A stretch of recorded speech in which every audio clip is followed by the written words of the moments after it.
The Human Self and Iblees. Translation of Iblees O Adam. Translated and edited. Dr. Ejaz Rasool, UK. The Quranic concept of Satan and perspective on human desires, emotions, intellect and wahi. Author. Ghulam Ahmad Parwez. 8 Wahi. Revelation. Though man had descended into the valley of humanity, he became subdued on seeing the colossal forces of Iblis which were ready to confront and resist at each and every step. Such a terrifying and frightening valley, and he completely alone. The struggles of life so life-threatening, and he without any means and resources. At the thought of the oncoming dangers his heart sank, his legs began to quake with fear and terror. In this terrifying environment he surveyed all around but saw no supporter and helper. His pleading eyes lifted upwards and becoming totally filled with supplication, collided against a high and mighty canopy. The supplicant beseeched in this way, and the one who answers blessed him with his mercy of Rububiyyat in such a way that thousands of paradises of peace and tranquility could make an abode in his anxious heart, and declared, "And so lose not heart, nor fall into despair, you will be superior if you are Momineen." 3. 139. Why are you apprehensive and why do you fear? You are the highest of all in the world, but the technique to reach this height is. And if, as is sure, there comes to you guidance from me, whosoever follows my guidance, on him shall be no fear, nor shall they grieve. 2. 38. Do not think that you have been left alone in this abode of darkness. The eternal light of the radiant flame is with you, so why do you fear? All of the forces of Iblis provoking quaking with fear and discouragement on one side, and in order to counter them, the guidance of Allah on the other side. After this, man did not require any other thing. This question whether man can be his own guide in the struggle of life in order to confront opposing forces, or if there is also the need for an external light for his guidance, is a very important and fundamental one, and has been continuing as the focus of attention for those who think and reflect. Before reaching this point, it is essential to explain a few initial stages. Before the real discussion commences, it should also be understood that the whole basis of religion is on the belief in Wahi. There is no doubt in this that acceptance of Allah is an acknowledgement of a truth. But the great aim for which it is essential to have Iman in Allah is fulfilled only through Wahi. This is because the guidance of Allah is only received via Wahi, and this is that very guidance by which man can accomplish the eminence of humanity. As a result of living life under the obedience of the laws of Allah. Therefore, whichever individual has Iman in Allah in the true sense, it is necessary for him to also accept Wahi. The truth is that our and Allah's connection is established solely through Wahi. If there is no Wahi, then we can never know what Allah is and what his relationship is with mankind. This is the reason that it is not demanded of us that we know, recognize Allah. The requirement is that have Iman in him through the Wahi which he has sent down. The meaning of Wahi is that law or code according to which mankind ought to live life. This code or law is not a creation or proposition of the human intellect, rather it is out with the human intellect and is received from Allah himself. The predicament is that Western education has imprisoned our mentality within the four walls of the material world to such a degree that it is with great difficulty that it accepts any other world beyond the domain of matter. Up until the end of the 19th century, the concept of Western scientists regarding the universe was mechanical, in which there was no room for any belief out with matter. Having been rejected, that concept departed some time ago from the institutions of philosophy of Europe. Yet the minds among us are continuing to be influenced by this very same concept. Therefore, it is essential that in order to satisfy them the latest researches and concepts of the philosophers and scientific scholars of Europe are brought to attention. and it can be seen whether Iman in Wahi is contrary to knowledge and reason. 8.11 Fundamental question. First of all, we have to see whether there is even any question. Problem. Before mankind which he requires to solve from the point of view of being human. It is obvious that there is no such question facing any other species. In the process of evolution, the link in the chain below man is that of the animals. Their life is merely a physical life, the satisfaction of whose needs and requirements is their objective of life, and all of this happens in a mechanical fashion in their life. When they have obtained food and drink, or at the most, have the satisfaction of safety and protection from imminent danger, then all problems of life are solved. After this, there is no requirement for any effort which could become the cause for disturbance of their peaceful existence. There is no piercing inquisitiveness which could be the cause for disquietude in their internal peace. There is nothing secret and hidden, no obsession to unveil which is keeping them disconcerted and in pursuit. There is no mystery or riddle, for which the demand to know their reality and nature hinders the peace of the day and the sleep of their night. But is it possible that this can be the condition of man too? Is it possible that his matters of life are confined to just eating, drinking and sleeping? Look inside yourself and question your heart, and raise your eyes and inquire from the history of humanity. And then see what the domain of the human self and the universe say about this. There is no doubt in this that one part of human life is under physical laws in the same way as for animals. Up to this level, human life is at the level of animal life. But human life is not only at an animal level, it is also higher than this. As has been written in the topic on Adam, this level is the level of human life. Up to the animal level, he also has no question before him. But the moment he rises above animal life, and reaches human life, an amazing revolution occurs in his world. Having reached here, his satisfaction does not ensue by merely eating a mango, but after this he also endeavors to count the trees. What is it? Why is it? How is it? And how should it be? These conundrums keep creating agitation in his heart. Cast another look at the story of Adam. This reality will become crystal clear before you. His initial life, which had not yet tasted the pleasure of the unease of inquisitiveness, was only this.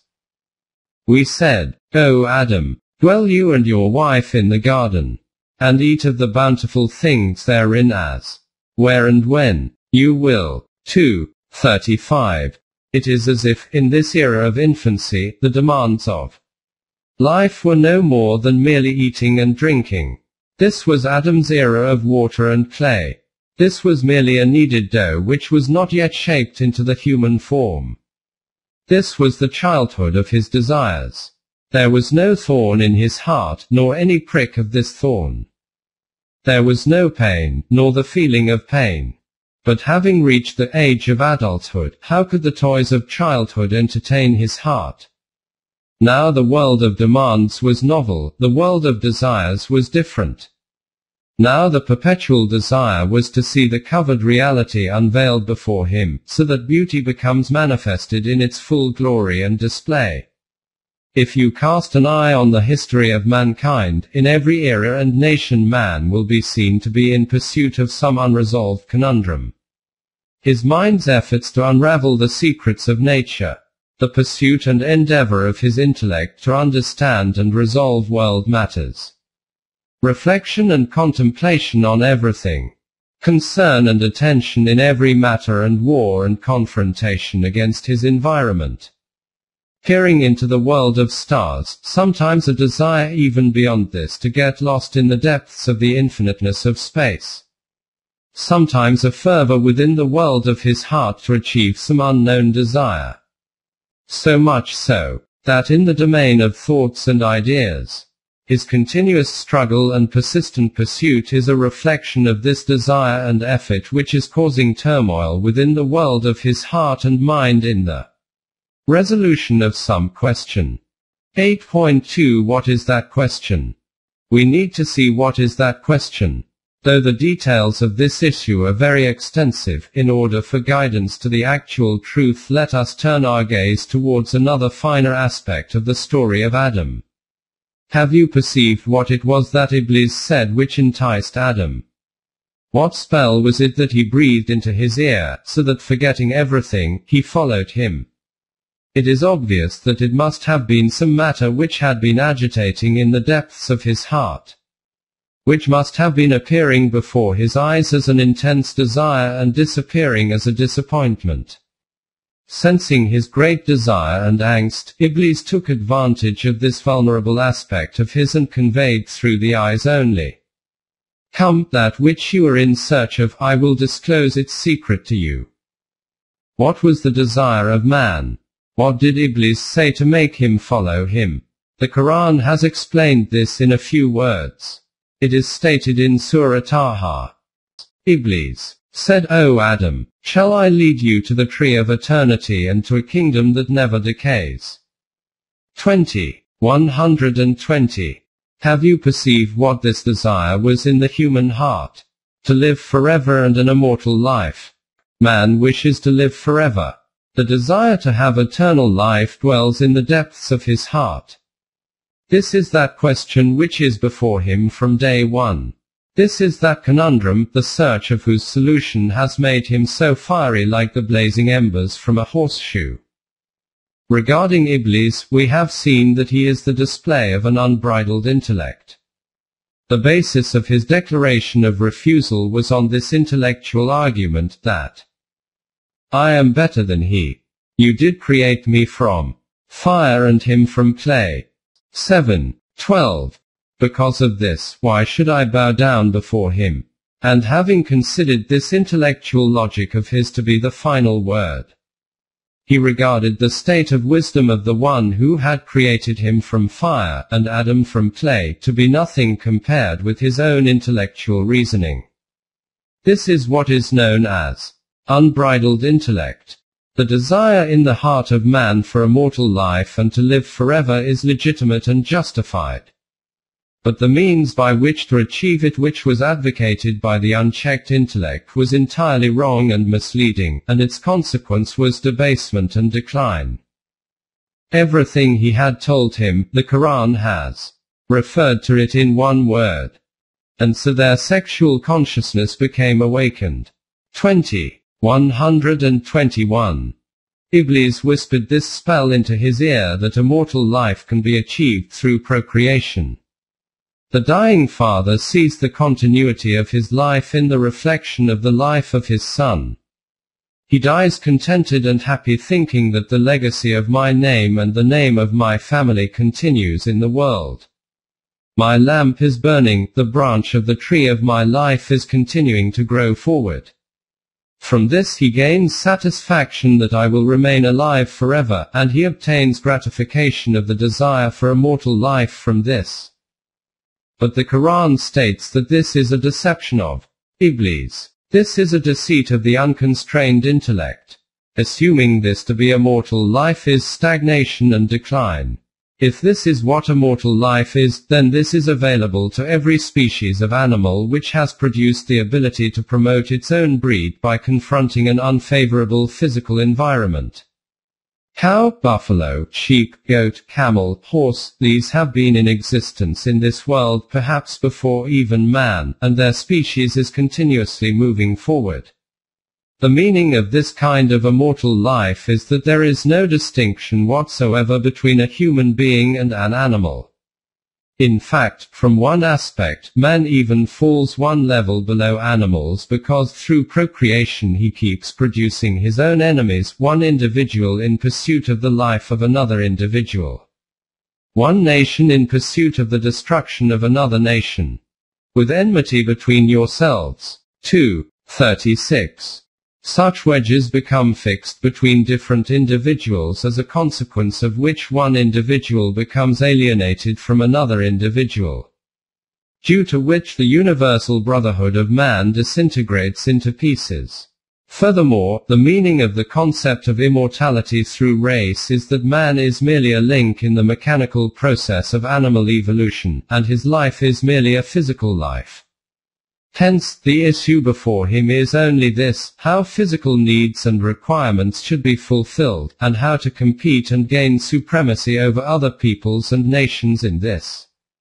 It is apparent that this issue is related to the physical world, therefore its solution is also within the sphere of the physical world, i.e., the domain of the intellect.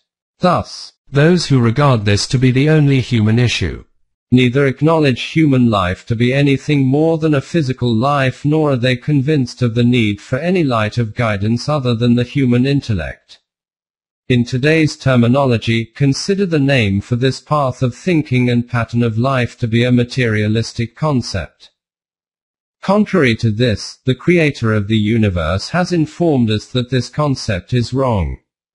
The solution for the fear which man has about being annihilated and for the sorrow which is tormenting him about being eliminated is not within the capability of perceptive knowledge. Intellect. This is because man is also something beyond a physical being and visible entity. For this it is essential that he should be aware of the secret of life and that he can comprehend reality. He should understand this supreme secret that life, in both its length and breadth, is one indivisible unit. In length, in this way that the perpetually flowing stream of life continues to flow even after death. And in breadth, in this way that the creation and nourishment of the whole of mankind takes place just like for a single individual. But comprehension of these matters is not within the realm of the human intellect. For this, there is the need for an external light just like the need for sunlight for the eye. It is apparent that this mode of thinking is completely different from the kind of outlook which sees life purely at an animal level. These two styles of thinking are two distinctly separate foundations on which the edifices of two different civilizations arise. It is clear that before examining any system of thought and social setup, it is necessary to look at the basis and foundation on which that system is established. The system which considers only the physical life of man to be the objective and ultimate end. No matter how bright and glittering its results may be in the physical domain, they can never be a cause for satisfaction for that group which considers man to be something more than just his physical being, and whose aim is that man's physical life and the life beyond the physical one should both be eminent and prosperous. The question before us is this: whether man is merely the name for a form of water and clay, or is he also something beyond this? And is the secret of life and the grasp of reality possible for the human intellect on its own? i.e., comprehension by man of his own reality and the reality of the universe. In the coming pages an effort will be made to present details of this issue and a solution to this question. 8.3 Knowledge of things. The secret of human prestige and eminence lies in knowledge. Hence, only knowledge can be that medium through which he can grasp reality. But the question is, what kind of knowledge is it as a result of which he can turn this possibility into a reality? If we cast an eye on the domain of knowledge, then first and foremost before us comes the knowledge of discernible things. This is that same knowledge which has been termed as Allama al-Asma. Knowledge of defining through names. In the story of Adam, as we will learn a bit further on, the word asma is so comprehensive that the entire world of tangible things and concepts becomes condensed within it. In the domain of tangible things it is not possible to have knowledge of anything until its concept forms in your mind. And it is not possible to have a concept of something until a name has been assigned to it. This is why knowledge of traits or knowledge of things is, in reality, conceptual knowledge. From this knowledge man can obtain awareness about the perceptible and visible aspect of the universe. Hence, the world of this knowledge is confined to the domain of the human senses i.e., He obtains perceptual knowledge about the things of the universe from whatever data the human senses convey to him. And the concepts which his mind forms from the mutual synergy of the various aspects of this perceptual knowledge are known as conceptual knowledge. For man, this knowledge is also not in any way less worthy of eminence and distinction. The conquest of the physical world is based on this knowledge. It is this very knowledge which has taken man out of the caves and conferred on him the finer details of the expanse of the heavens. It is also the case that not only has man been provided with the senses, but along with these has also been bestowed with the power of reasoning and discernment. Intellect. 8.4 Human Intellect. The duty of the power of intellect is critical analysis, i.e., whatever knowledge is provided by its information relaying agencies. By analyzing this through reasoning within its limits, the intellect makes a comparison between right and wrong. The gaze shows that there is a man sitting on the moon. The intellect analyzes this information, and reaches this conclusion through reasoning that there cannot be a man on it. This is a deception of the vision. Or we see smoke rising at a distance, and the intellect decides that there is a fire beneath it. In this way, after drawing inferences from the components, the human intellect arrives at an effect from a cause. Knowledge, and together with it the analytical force of the intellect, is a distinguished hallmark of a human being. Establishing principles through experiences and observations. Obtaining work from the things of the universe in the light of these principles and then carrying forward the outcomes from all of these is all because of this force. Whatever assets man attains from his forefathers have been collected due to this same force. It is because of this that it is preserved, and it is through this means that it is also transferred on. His valuable possession of cultural and societal assets continues to multiply daily on the basis of the power of intellect and reasoning. Philosophy, history, biology, astronomy, chemistry, physics, metaphysics, psychology, economics, political science, planning, etc. In other words, the ancient and modern sciences and crafts of the discernible world are the intriguing manifestations of intelligence and vision. Wisdom and reasoning, brainstorming and reflection, consciousness and value analysis. Hence, who can deny the greatness of the force of intellect? 8.5 Can human intellect comprehend reality? But despite this greatness and distinction of the human intellect, the question arises whether the intellect can grasp that reality which we have referred to in the beginning, and which is the focal point and center of gravity of this discussion of ours. Can it provide a solution to this question which has caused a state of confusion and perturbation in the human heart? As has been noted earlier, the domain of the intellect, or philosophical knowledge, is the domain of tangibles. Hence, firstly we need to see what is the state of intellectual discoveries in the physical world, which is another name for the world of those things that are perceptible. Have human investigations in this domain been able to acquire knowledge of the reality of things? The world of physics is about matter. Up until the end of the 19th century, it was generally viewed among the world of scientists that this universe is lying in the vastness of space like a dead entity, and that there is a mechanical process in it which is functioning and continuing as a result of a few laws which are brought into play by blind nature. Up until yesterday, this research was considered to be among the established facts of science. The influence of this mechanistic concept of the universe was prevalent throughout the world of European thought. But at the beginning of the 20th century, signs of a great revolution began to appear in the world of science of Europe, which within a period of a few years shook the foundations of materialism and the mechanistic concept of the universe.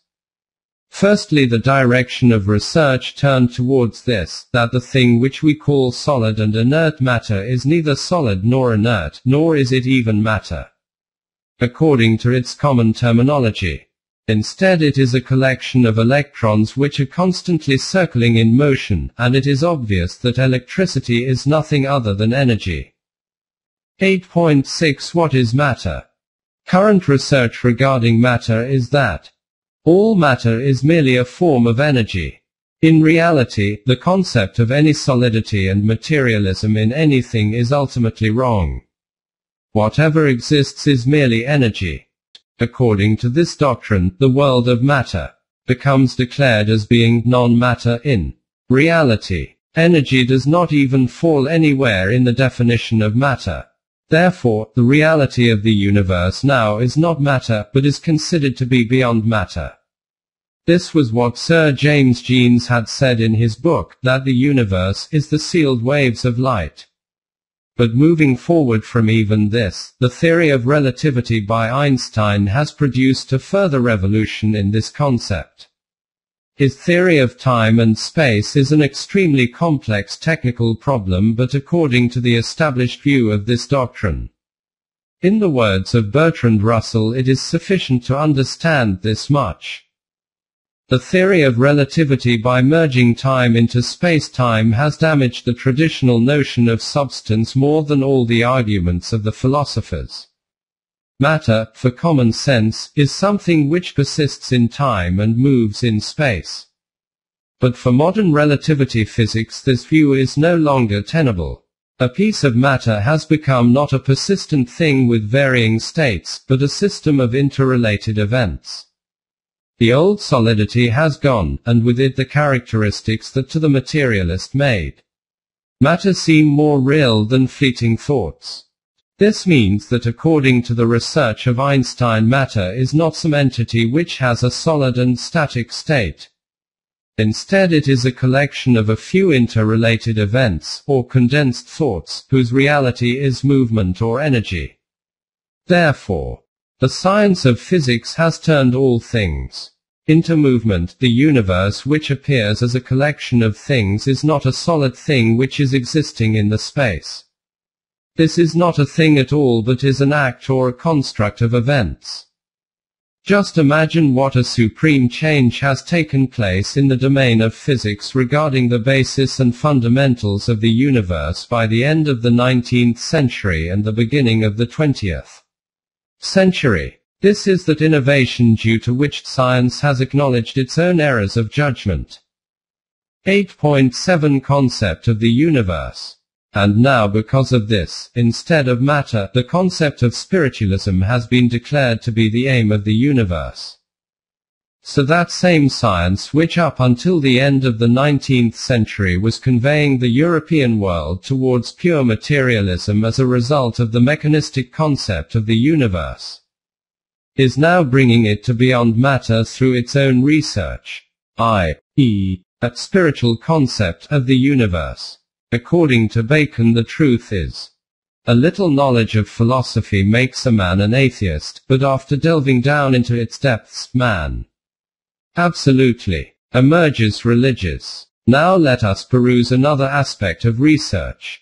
The renowned philosopher Berkeley was of the view that those things that we obtain knowledge of via our senses, their existence is not external, they are constructs of our mind. For example, a flower appears to you to be red, but that redness is not present within the flower. Instead, waves of light establish a certain effect on the mind of the observer from which he obtains the perception of the color red. It is apparent from this that the knowledge about things which is obtained through our senses is in reality a deception of the vision. 8.8 The reality of things. Professor Eddington, in his brief but very comprehensive lecture, Science and the Unseen World, Chapter 3, has discussed this alluring deception in a very compelling manner. He writes, "We are all suffering from this deception that reaching into the depths of the human self is in any case impossible, but that the reality of matter can be easily comprehended.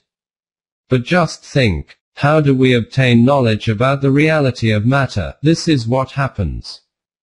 Is it not that some influence emerges from a material thing, and it strikes against some extreme corner of our nervous system? As a result of this, some physical and chemical changes take place within us which reach our brain through nerve fibers. On reaching there, a mystery appears, i.e., an image of an idea or a state of sensation is produced in the human mind which is different from the movement or drive which took place in our nervous system. In other words, our nerves had taken one effect from this and a different effect was perceived by our mind. Whatever consequence is taken from this effect is what is called knowledge of this thing. We can say whatever we like about this knowledge, but this much is certainly clear that this knowledge cannot, in any event, be knowledge about the reality and actuality of the thing concerned. This is because the reality and actuality of this thing simply cannot reach the human mind via nerve fibers. Only those effects can be transferred through the nerves which they had deduced. From these effects we can infer one conclusion. Therefore, this extracted or inferred knowledge is a reflection of the form of matter, not its reality. This is the reason that knowledge about material things is described through symbols and pointers. And it is obvious that symbols are only used when the reality of something is not known, as in algebra, when the use of the symbol x becomes a substitution for an unknown quantity. The human mind keeps registering these symbols. By registering one kind of symbols repeatedly, the image established by them becomes reinforced, but this image has no connection with the reality of the actual thing. Hence, we cannot obtain knowledge of reality from these symbols, just as we cannot obtain knowledge of the reality of a broadcasting station from the broadcasted voices emanating from it. Today, if you ask some physicist what he has researched ultimately about ether or electrons, his answer will not be one such as would confer information about a chair or a table. Instead, he will itemize a few symbols and a few mathematical equations. Now, if he is asked, what are these symbols actually? The reply received from him will be that the knowledge of physics has nothing to do with this. This knowledge possesses no such means by which it can reach the depths of the actual reality beneath these symbols. In the world of physics, only knowledge of these symbols and equations can be obtained, but not of that nature whose manifestation these symbols are. Bear these explanations in mind and then ponder to what extent, leaving aside the invisible and metaphysical domain, knowledge of the reality of the physical world itself can be achieved through intellect. Knowledge based on reasoning. And what can science declare definitively and with certainty about its discovered outcomes? This is the very reason that in Europe itself their renowned thinkers are gradually reaching this conclusion. That the comprehension of reality is not possible through knowledge of the physical world. The conclusion which Sir James Jeans has reached following a very knowledgeable discussion on the issue of the universe is this. And with this reflection before us, we may well conclude by adding, what might well have been interlined into every paragraph, that everything that has been said, and every conclusion that has been tentatively put forward, is quite frankly speculative and uncertain. We have tried to discuss whether present-day science has anything to say on certain difficult questions, which are perhaps set forever beyond the reach of human understanding. We cannot claim to have discerned more than a very faint glimmer of light at the best. Perhaps it was wholly illusory, for certainly we had to strain our eyes very hard to see anything at all. So that our main contention can hardly be that the science of today has a pronouncement to make. Perhaps it ought rather to be that science should leave off making pronouncements. The river of knowledge has too often turned back on itself. Professor of Physics, Dr. James Arnold Crowther of Reading University, writes, Nature is so wonderful in her deep fundamental simplicities that the last word of science on any topic may perhaps be left for the last man. In this same book, Dr. Atkin, an expert on astronomy and director of the California Observatory, astounded by the mesmerizing display of the stellar world, writes, We know nothing about the beginning and the end of the universe. Sir Francis Younghusband writes in his article, "Whatever we can determine from science is only this much, that the ocean of knowledge has no boundary. We can only know that we will never be able to know everything about nature." These were the scholars of physics. Now let us hear from the lips of a scholar of history. Professor Alfred Coburn had written a book, in 1942, on the decline and disintegration of Western civilization, in which he had discussed all the elements which are constituents of this civilization, and then described how the condition for disorder was concealed within the construction of this civilization. Discussing the world of science, he writes, "A scientific law is a working hypothesis. It is a form of observed natural phenomena, but we cannot suppose that ultimate truth has been attained even in the limited field of science, until the whole of the phenomenal world is known." Regarding reason, the opinion of the professor is, reason, indeed, has of late years fallen so far out of favor, that now it seems to be regarded as the mere obsolete superstition of a few deluded metaphysicians. Further on, he writes, "The distinguishing mark of our period is that from all directions reason and rationalism have been assailed. Science has led the way in the assault on the fortress of reason. The discoveries of modern mathematics have brought back the mystery of the universe, reason. As a result of the opening up of a whole new field of knowledge by the psychologists, is no longer regarded as the only, or even as the dominant characteristic of the human mind. A final blow to the law of reason has come from the analysis of ideologies. As Dr. Karl Mannheim has shown, modern thinkers have gradually become aware that ideas cannot be divorced from the social and historical background in which they exist. This is the reality of that intellect which only a few days previously was being worshipped in Europe. And by becoming impressed with it, the enslaved mind of the East was embarrassed to present before their philosophers and thinkers an ideology which was beyond the realm of intellect, or to express his iman in it. Today, these same admirers, the Europeans, have demolished this idol into pieces with their own hands. But the state of our slavish mentality is such that we are gathering these scattered pieces one by one, so that by joining them we can install this idol once again in the Kaaba of our heart. This is the limitation of the intellect. Hence, in the way that the one who possesses sight and a blind man are both equal beyond the limits of human sight, similarly, beyond the limits of intellect, both the wise and unwise are also equal. At this point it is important to mention this fact, that whatever has been written above about intellect, or knowledge through reason, the aim of this is not to demean or ridicule the intellect. What is meant from this is only that the intellect has its own domain, and comprehension of reality it is not within its remit. Furthermore, that which was viewed as being according to reason in the world of physics until yesterday, is being declared by the intellect itself of today as wrong. As we have seen in the previous pages, the fact is that the intellect is totally dependent on that knowledge which is determined through the senses, and since the perception of the senses keeps changing, hence the edifice raised on this foundation can also never be immutable. 8.9 The meaning of against intellect. From this we reach this question in addition: what do we mean by that which we generally term as being against intellect? First of all, let us study the intellect of an individual. In childhood his intellect is one thing, in youth it is something different, and in the age of maturity different from this, and in old age totally distinct from all of these.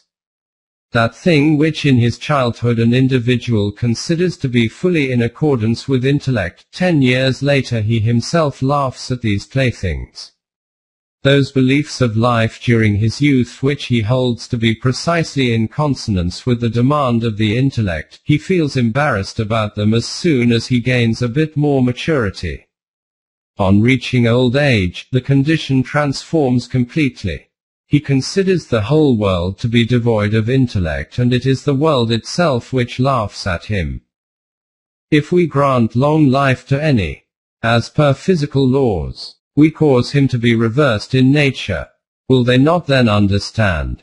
36. 68. On the one hand, the environment and circumstances of the times will have changed, and on the other hand, the state of his memory is such that he even forgets what he already knows. It is Allah who creates you and takes your selves at death. And of you there are some who are sent back to a feeble age, so that they know nothing after having known much. For Allah is all-knowing, all-powerful. 16. 70. See also 22. 5. Just contemplate that, in these circumstances, when an individual remarks about something that this is contrary to reason, then what can be deduced from this? This is a question of against intellect. That thing which today he declares to be fully in accordance with intellect, as soon as tomorrow arrives, he will declare it to be against intellect. Furthermore, leaving aside the different phases of one individual's age, compare different individuals in one age group only. The difference in their intellects is so clearly evident that a matter which for one individual appears precisely in tune with reason, another individual will not even have the ability to comprehend it. And then, leaving aside individuals, take the intellect of the world. That thing which 50 years ago was considered to be contrary to intellect is today fully in accordance with intellect. If 20 or 30 years ago it had been said to someone that, if a man says something while sitting in some corner of London, that this will reach to all corners of the world simultaneously, he would have tried to dispatch him to a lunatic asylum. But today this same against intellect issue is being witnessed by every individual. Hence, that matter which today we describe as being contrary to reason, what is the evidence from it that it is, in truth, contrary to reason? The differences in the investigations of science about matter itself and the world of physics have passed before our eyes in the previous pages. Such differences which are not merely minor and superficial but are of principles and fundamentals. Say, how can a thing which is so changing and shifting be declared to be a trustworthy means of determining reality?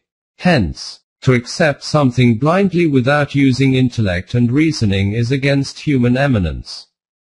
So to merely deny something just because it is contrary to my intellect, or against the intellect of my era, is also utter foolishness and obstinacy. The Quran has mentioned these two groups in 2 verses of Surah Yunus in a very engaging and visionary way.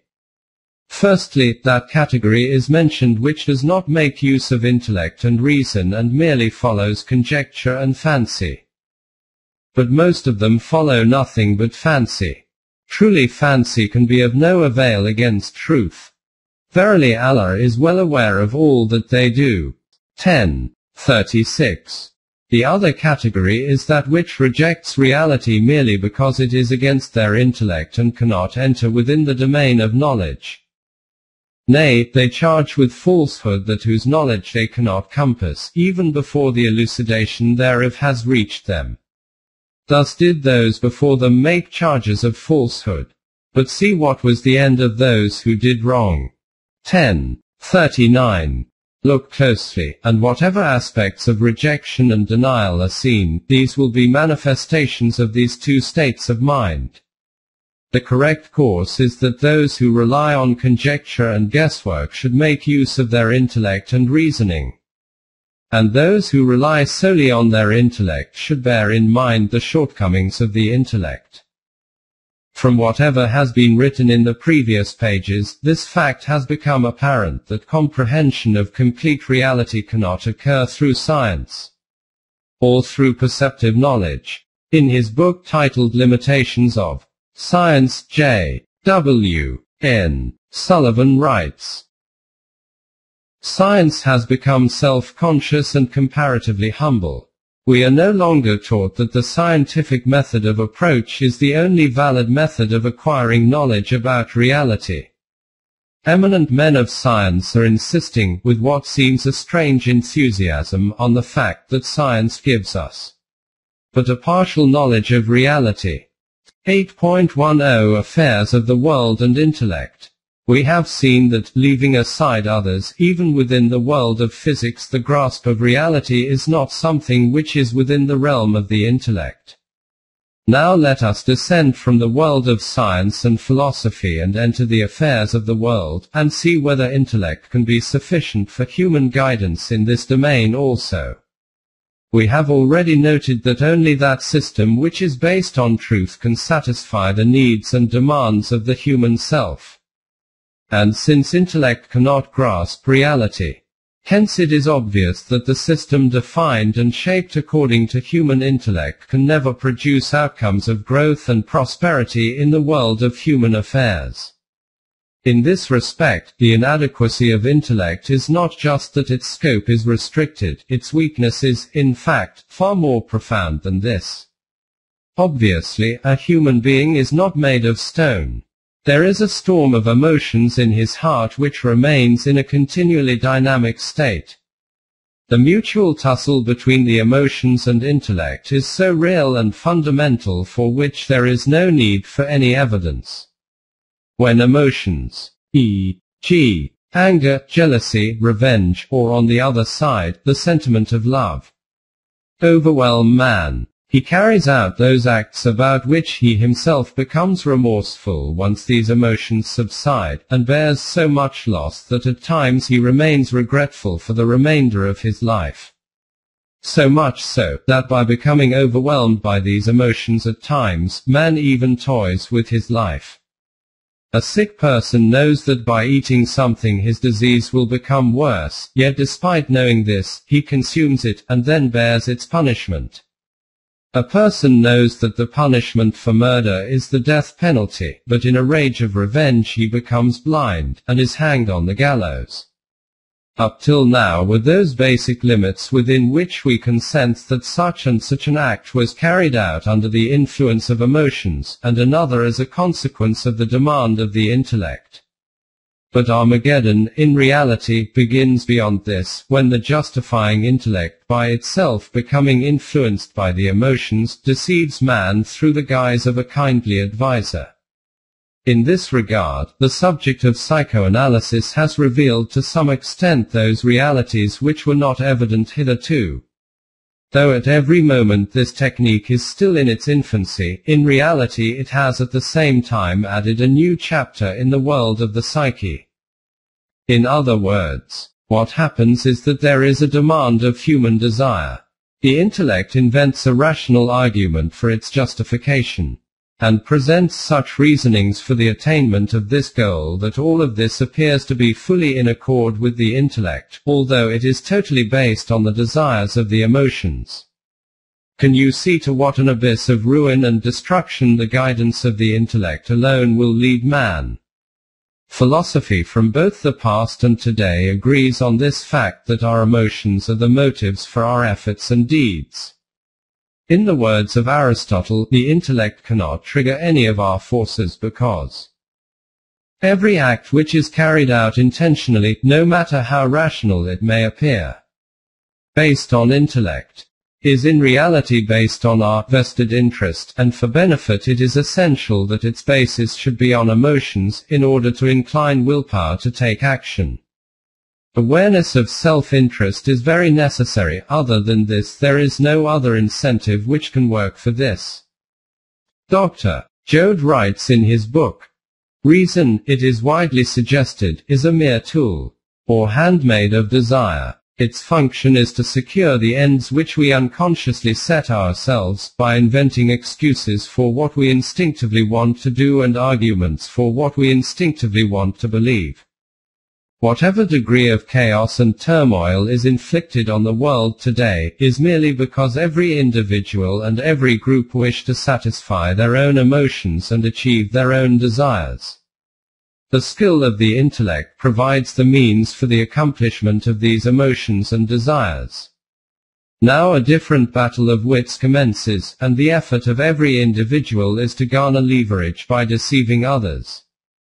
Using the power of his intellect, a shopkeeper tries to hoodwink a customer and sell something at an inflated price, while the customer tries to make a fool of the shopkeeper on the back of his intellect and purchase it at a reduced price.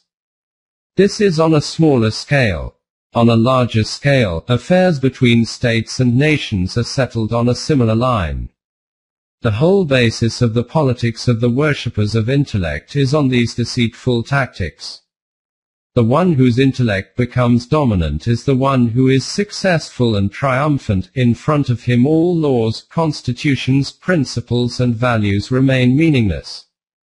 This is what has been happening in the world up until now and what is taking place today as well.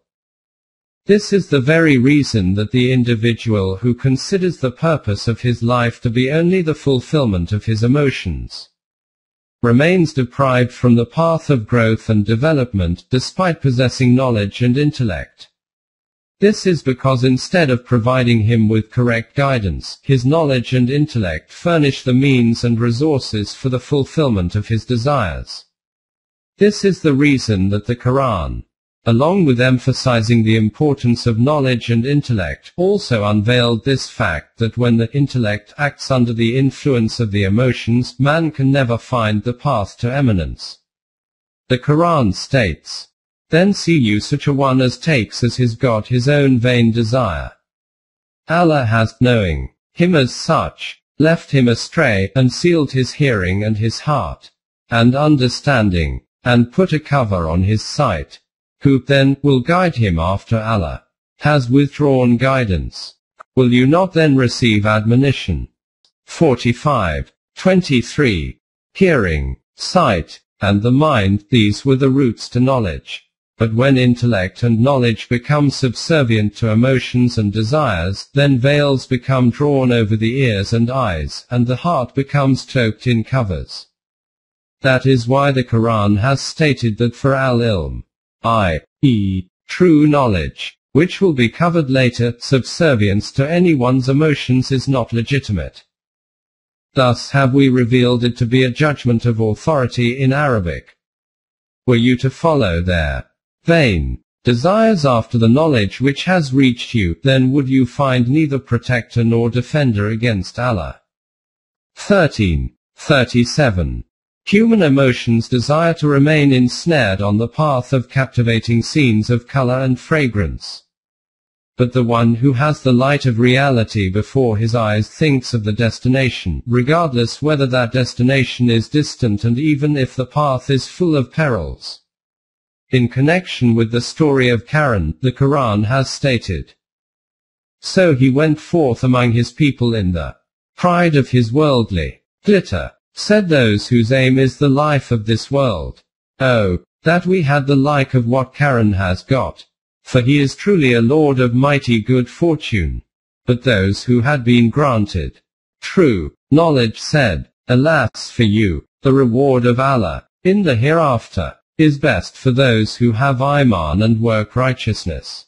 But this none shall attain, save those who steadfastly persevere in righteousness." 28:79-80. This is the reason why the knowledge of those who consider immediate benefits to be the reality of life, and who perceive success in the satisfaction of their emotions in this way, remains trapped within the four walls of the emotions and does not allow his sights to reach the true reality. But they have no knowledge therein. They follow nothing but conjecture, and conjecture avails nothing against truth. Therefore, shun those who turn away from our message and desire nothing but the life of this world. That is as far as knowledge will reach them. Verily your Rabb knows best those who stray from his path, and he knows best those who receive guidance. 53:28-30. Gradually his state becomes such that his intellect becomes completely obedient to his emotions, and despite treading on the wrong path, he considers that I am entirely on the true path. This is the final limit of human debasement. If anyone withdraws himself from remembrance of our Rahman, most gracious, of his laws and guidance, We appoint for him a Satan, to be an intimate companion to him. Such evil ones really hinder them from the path, but they think that they are being guided aright. 43. 36-37. This is that point about which it is stated that despite possessing sight man becomes blind. Sees and comprehends everything, but heads towards the hell of destruction. With regard to accounts of former nations, the Quran states, "Remember also the Ad and the Thamud people clearly will appear to you from the traces of their buildings, their fate. Satan made the deeds alluring to them, and kept them back from the path, though they were gifted with intelligence and skill." 29:38. Its explanation is presented in another verse in the following words. "And we had firmly established them in a prosperity and power which we have not given to you, O Quraysh. And we had endowed them with faculties of hearing, seeing, heart and intellect. But of no profit to them were their faculties of hearing, sight, and heart and intellect when they went on rejecting the signs of Allah. And they were completely encircled by that which they used to mock at." 46:26. "And if the tales of the Ad and Thamud are so ancient to you that their effect has become dissipated, then see what the state is of the visionaries of Europe in front of your own eyes. How they themselves, and with them the whole world, is encircled by annihilation, and despite possessing eyes, no path of escape is visible. How could it be visible anyhow? 1. The intellect itself is finite, and then over and above this, is influenced by the environment and circumstances, and trapped on all sides by emotions. This is because human vision remains purely at the surface and cannot delve into the depths of affairs. That is why it is stated, but it is possible that you dislike a thing which is good for you, and that you love a thing which is bad for you. So do not decide on good and bad based on the likes and dislikes of your emotions. But Allah knows in which dislike of yours there is good and in which liking there is bad. And you know not. 216. This is the short-sightedness of the intellect, on account of which man keeps desiring those things which are, in reality, harmful for him. The prayer that man should make for good, he makes for evil. For man is given to hasty deeds.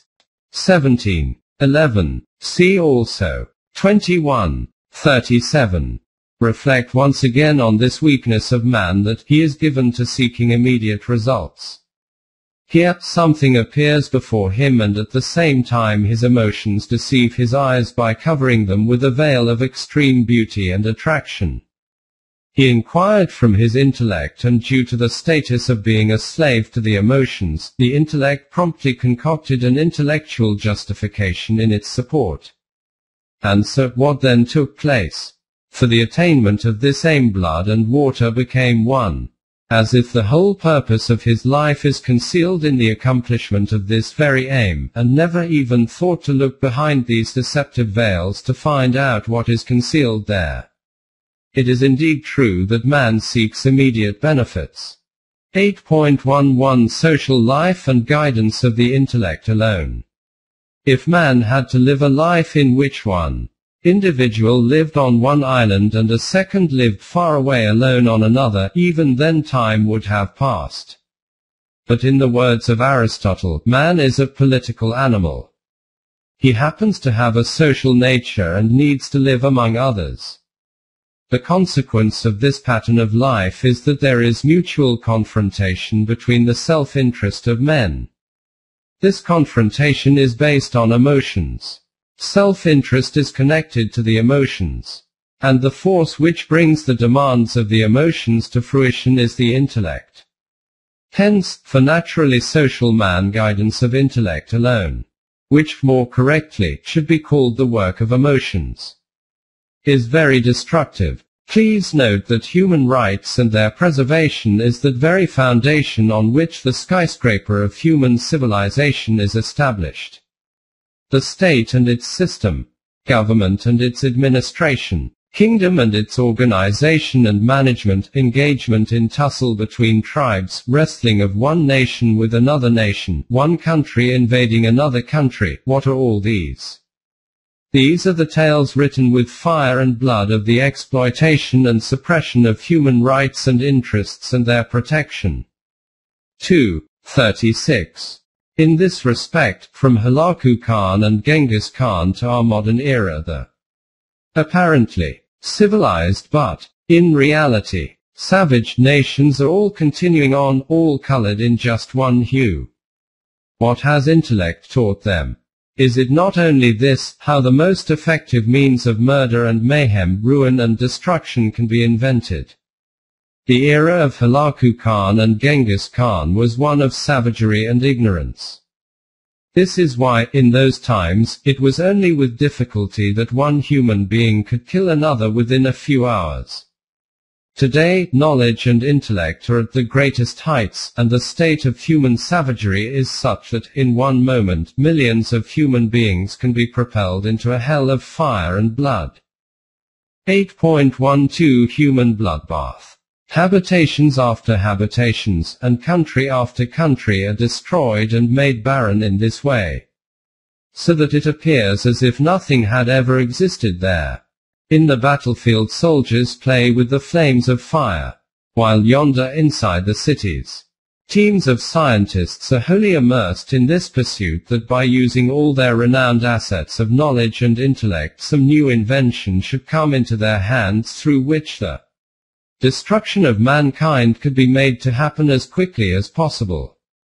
10 years after the end of World War I, 63 governments out of 68 in the world signed a treaty which is well known by the name of the Kellogg-Brianne Pact, in which they declared with great enthusiasm that, deeply sensible of their solemn duty to promote the welfare of mankind, persuaded that the time has come when a frank renunciation of war as an instrument of national policy should be made to the end that the peaceful and friendly relations now existing between their peoples may be perpetuated. Convinced that all changes in their relations with one another should be sought only by pacific means and be the result of a peaceful and orderly process, and that any signatory power which shall hereafter seek to promote its national interests by resort to war should be denied the benefits furnished by this treaty. Hopeful that, encouraged by their example, all the other nations of the world will join in this humane endeavor and by adhering to the present treaty as soon as it comes into force bring their peoples within the scope of its beneficent provisions, thus uniting the civilized nations of the world in a common renunciation of war as an instrument of the national policy. pp. 2-3. But before the ink of this peace treaty had even dried, these same nations again became entangled in conflicts with each other in the same way, and all this for what purpose? For the sake of bread, and for the preservation of each of their own nations. Race. Does any need remain for further proof after this of this glaring fact that for the guidance of socially natured man the guidance of the intellect, which is in reality an instrument to achieve his desires, is not guidance but robbery? This is the reason that Europe, having become so fed up with the existing system, which was based on intellect alone, is now desperately seeking some new system like a madman. With regard to the decline of Western civilization, after searching everywhere, Professor Coburn, who has been previously quoted, is compelled to write, it only remains to ask whether there is any foundation other than reason on which to build the rule of law. If there were a universal religion, such a basis might be found in its divinely inspired commands. In a world which has many religions, to attempt natural law founded on any one of them would not only be difficult to justify theoretically but would in practice mean bringing back the ages of religious war. For the time being ignore this aspect. What a big stumble the professor has taken at the later part of this excerpt.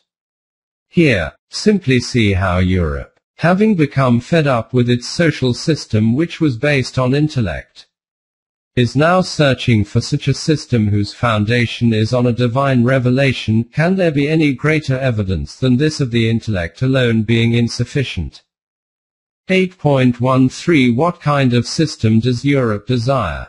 Because Professor Coburn was not able to discover any universal religion. This is because true Islam was not before them. We have never conveyed true Islam to them, otherwise Europe has been desperately looking for Islam. Hence, further on he discusses this issue as to what sort of system the world desires today. He writes, "Now, natural law exists to provide a norm for conduct. It must therefore be an ethical law. In asking whether there is an innate natural law, what we are asking is whether there are any ethical laws which are universally recognized by all mankind, and which can be deduced from human behavior, not as abstract principles of justice, but as actually observed positive conceptions of right. If such there are, they constitute our natural law." After this, having enlarged upon the issues of human rights and human nature, he reaches this conclusion. It is reasonable, then, to believe that the existence of universal ethical ideas can be established. The ethical law is not a law which can be proved by reason, for it depends upon the distinction between right and wrong, or good and evil, and on a conviction that men should seek the one and shun the other. And how can this ethical imperative of behavior be proved? If we ask why men should do right and avoid wrong, what answer can be given in any other terms than those in which the question is stated? We cannot go behind them. They are a datum. At the same time, ethics is not instinctive, for unethical behavior is common enough. Have you noticed what it is that these flagbearers of knowledge and intellect, and civilization and science are in search of, having become fed up in the hands of their societal system? Of such a code of life that is fully in accordance with human nature. In fact is based on nature itself, which the whole of mankind can accept in the status of the values of nature, and in this way, this code can become a universal system of government. According to Professor Coburn, such a system is neither present instinctively within human beings, nor can it be established through intellect. Hence, there needs to be another manner according to which this kind of code could come into existence. Details of this will be covered later. 8.14 Inner disquiet of Europe. The comment of Professor Joad regarding the current disquiet of the heart and cognitive dissonance of Europe is also worthy of attention. He writes, "Machines have given enormous power to man these days. This power can be used for constructive or destructive purposes. He can split open mountains, dig up oceans, scour the sky with this power, and so on. But even after acquiring this enormous power he is not happy. Rather, he is more depressed. The power of machines is not helping to give him the peace which he wants. Rather, they serve to destroy him. If this power is not kept under control somehow, mankind's fate seems threatened. Why has man's struggle of thousands of years ended up like this? Why has he become so helpless at the hands of machines? The reason is that, although we have acquired power and strength, we have not been able to find the right intellect to use it. Therefore, we need to guide this power to the right path, and when we are able to strike a balance between power and intellect, our travails can be over, and mankind can escape the inevitable destruction. It is without doubt that man has exceeded his forefathers in mastering the forces of nature. But as far as politics and morality are concerned, it is still at the level that was existent during the ancient people of Greece. We seem to have advanced greatly in materialism, but spiritually and morally we have not progressed a bit. And the crying need today is to find the moral strength to guide us in utilizing the great power that we have developed properly. Otherwise this power shall be our bane. Have you noticed how these thinkers of the West are being slowly drawn towards that point to which the Quran has provided guidance? After this Professor Joad writes, The question now arises as to how to acquire moral knowledge and the means of changing the presently dead spiritual and moral life. Apparently no solution is in sight, and it seems that the great power of the machines seems impossible to control and create new moral values. The youth of the modern world are visibly affected by this new morality. Leisure, they hold, should be utilized for enjoyment. It is notorious today that heavenly rewards no longer attract and infernal punishments no longer deter with the pristine force. Many people are frankly derisive of both, and, seeing no prospect of divine compensation in the next world for the wine and kisses. While the ultimate purpose of life may be doubtful, this, at least, they hold to be clear, that we should enjoy the present and express and develop our natures. Hence enjoyment and self-expression come to be regarded as ends in themselves. Probably this is the period which, in Spengler's words, is the death of culture. Should we then believe that the present civilization is on the brink of destruction and Europe is progressing toward the destruction that the Roman civilization met with? The Western philosopher Pascal says the human mind is compelled to have faith in something, and that is why he is forced to love something or somebody. And when faith and love fail to provide him with something useful, he is weaned away by destructive purposes. There can be no vacuum in the universe, and this is as true of the moral world as it is for the physical world. When human beings stop having faith in God, they start having faith in the devil. And if man gives up good purposes of life, he is attracted toward evil purposes.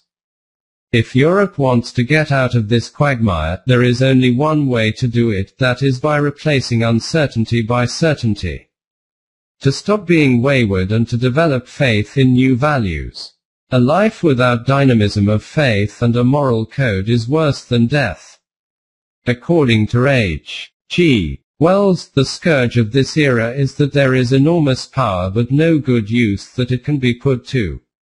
I.e., there is no purpose for the attainment of which the aspirations of the youth can be mobilized. But there is no need for despair, for the search for this purpose has not ended within us, and that gives us hope that perhaps we may find that new era, and if we fail to do so, our civilization shall be destroyed. If we are to escape this disaster, we will have to find a religion which we sincerely believe in and fashion our lives according to its principles. All of this disquiet and cognitive dissonance of Europe, all of this uneasiness and anxiety, this fear and cowering, this absence of tranquility, and the inferno of scarcity of peace is a consequence of that civilization which is raised on the foundations of intellect alone and is established according to a mechanistic concept of the universe. Intellect alone cannot grasp reality because the system established by it can never be congruent with the demands of the human self. And because the mechanical concept turns man into a machine, and instead of acknowledging his life as a dynamic flowing stream, ends it in this very arena of water and mud. This is why the poisonous serpents of hopelessness remain intensely busy in igniting fire and emitting poison in the depths of his subconscious. In this way, according to Allama Iqbal, the youth of Europe, thus, wholly overshadowed by the results of his intellectual activity, the modern man has ceased to live soulfully, i.e., from within. In the domain of thought he is living in open conflict with himself. And in the domain of economic and political life he is living in open conflict with others. He finds himself unable to control his ruthless egoism and his infinite gold hunger, which is gradually killing all higher striving in him and bringing him nothing but life weariness. Absorbed in the fact, that is to say, the optically present source of sensation, he is entirely cut off from the unplumbed depths of his own being. In the wake of his systematic materialism has at last come that paralysis of energy which Huxley apprehended and deplored. We have already seen that comprehension of reality is not possible using the power of reason. Intellect, Now we will need to see whether, aside from this knowledge, man also has some other knowledge. But before reaching this link, it is essential to note whether, within the physical form of man, the brain is the only means of knowledge and perception, or is there something other than this? In other words, is man merely the name of this form of water and clay which is called the outcome of the mechanical process of evolution, or something else beyond it? The world surrounding man can be divided into three parts. 1. Inorganic matter. 2. Life. 3. Consciousness. Physics is about matter. After this, there is biology, then consciousness. According to the mechanical concept of the universe, the biggest proponents of which are Darwin and his advocates, as has been noted earlier, and the distinct achievement is the theory of evolution of matter. By the amalgamation of various elements of matter, somehow or other, the branch of life sprouted forth, and traversing various evolutionary stages continued to progress forward, and together with this continually became more and more refined, until such a time that the animal mold acquired the human form, which is declared as being the final link in the process of evolution. 8.15 How does human consciousness take birth? As a consequence of this doctrine, in the world of science, there now appears to be no scientific basis for the idea that the present rich complexity of human endowment will ever be materially exceeded.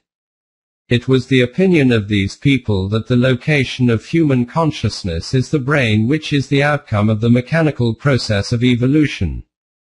Therefore, when this mechanical process of the human body ends, then nothing will remain behind either. But where research in modern times has delivered amazing discoveries about the reality and basis of matter, it has also, to a great extent, transformed archaic points of view in the sphere of life. The research of scientists of the modern era is that the human power of intellect is not a product of the mechanical action of matter. The renowned biologist J.S. Haldane, after investigation of this issue, has reached this conclusion, that human consciousness is not a mechanical function. This is because it can never even be conceived about a machine, that it can become the means for its own life and sustenance and for further development and growth. Professor A.V. Hill himself explains about life in one of his lectures, stating, "I am not intending to tell you today, you have heard it often, and it is not true that the phenomena of life could be explained, at least by someone clever enough, in terms of physics and chemistry of the present time. Whether the future physics and the future chemistry will suffice I will not guess. When the events of physics have become indeterminate, when chemistry has become physics, then indeed, the situation may be different. Until that day I shall continue with J.S. Haldane to insist that in the organism regarded as a whole we have phenomena of a different kind, one whose unity and fundamental nature are essential as any of the concepts of physics." 8.16 Life is not a mechanical process. In other words, life is not an appellation for the manifestation of an arrangement of elements. It is not the mechanical sum total of its constituent elements. Its fundamental nature is completely different from the nature and composition of those elements from which it is a compound. Hence, when life itself is not a result of the mechanistic act of material evolution, then it is apparent that the finer potential of life, i.e., human intellect, how can it be the outcome of a mechanical process? Professor C. Lloyd Morgan, after discussing this problem in detail in his famous book, The Emergence of Novelty, has reached this conclusion that human intellect is not the product of previous links in the evolutionary process. Similarly, Dr. Driesch, a famous researcher of biology, writes, "One great difficulty in the path of the mechanistic doctrine was consciousness. This is because consciousness is not intrinsically a material entity." After this he writes how After 1900, fundamental changes began to gradually appear in the concept of scholars of biology and psychology, as a result of which this mechanistic concept became a tale of the past. According to these scholars, consciousness is not a product of material evolution. From The Great Design by C. L. Morgan. The following excerpt by Wilden Carr, quoted by Iqbal, has special significance in this respect. If intellect is a product of evolution, the whole mechanistic concept of the nature and origin of life is absurd, and the principle which science has adopted must clearly be revised. We have only to state it to see the self-contradiction. How can the intellect, a mode of appreciating reality, be itself an evolution of something which only exists as an abstraction of that mode of apprehending which is the intellect? If intellect is an evolution of life, then the concept of life which can evolve intellect as a particular mode of apprehending reality must be the concept of a more concrete activity than that of any abstract mechanical movement which the intellect can present to itself by analyzing its apprehending content. And yet further, if the intellect be a perfect of the evolution of life, it is not absolute but relative to the activity of that which had evolved it. How then, in such cases, can science exclude the subjective aspect of the knowing and build on the objective presentation as an absolute? Clearly the biological sciences necessitate reconsideration of the scientific principle. From these explanations this fact appears before us that the human intellect is not the outcome of a combination of material elements. It is something quite distinct from this, and to determine its nature and reality is out with the reach of biology. Hence, discussing this topic, Samuel writes, "It is equally a fallacy to say that, since biology has been successful up to a certain point through employing the methods of chemistry and physics, the same methods are applicable beyond that point. It may well be that success has stopped at that point for the very reason that beyond it there is a different subject matter not amenable to those methods. Until now we have observed that the human intellect is not a product of the mechanical process of evolution. From this we have definitely reached this conclusion that some non-matter entity in the human physical form cannot be rejected simply on the basis that its existence cannot be proven through a mechanical process in accordance with the knowledge of physics or biology. One such thing among these kinds of things within the human form is the power of intellect, which we have termed as the center of knowledge of reasoning, and which in common terminology is called the brain. But in the world of man, other than this, there is also another thing whose domain is beyond the limits of the power of reasoning. The Quran uses the term nafs for this hidden world, philosophy calls it the self or ego. It is from this that human personality is defined, and it is from this that his individuality is established. When you say I, then by this is meant neither your body of flesh and bones, nor your brain, but something separate from these. 8.17 The human self. Nafs. The entire dynamic enterprise of the universe is continuing because of this very I, which is called the human nafs, whose status is higher than the world of reasoning. So far, the world of science has not yet been able to provide any meaningful and useful information about the human nafs. In this respect, according to Samuel, on the physical side science has gone much less far. Our knowledge of life and mind seems to be now at about the same stage as was man's knowledge of matter 3 or 4 centuries ago.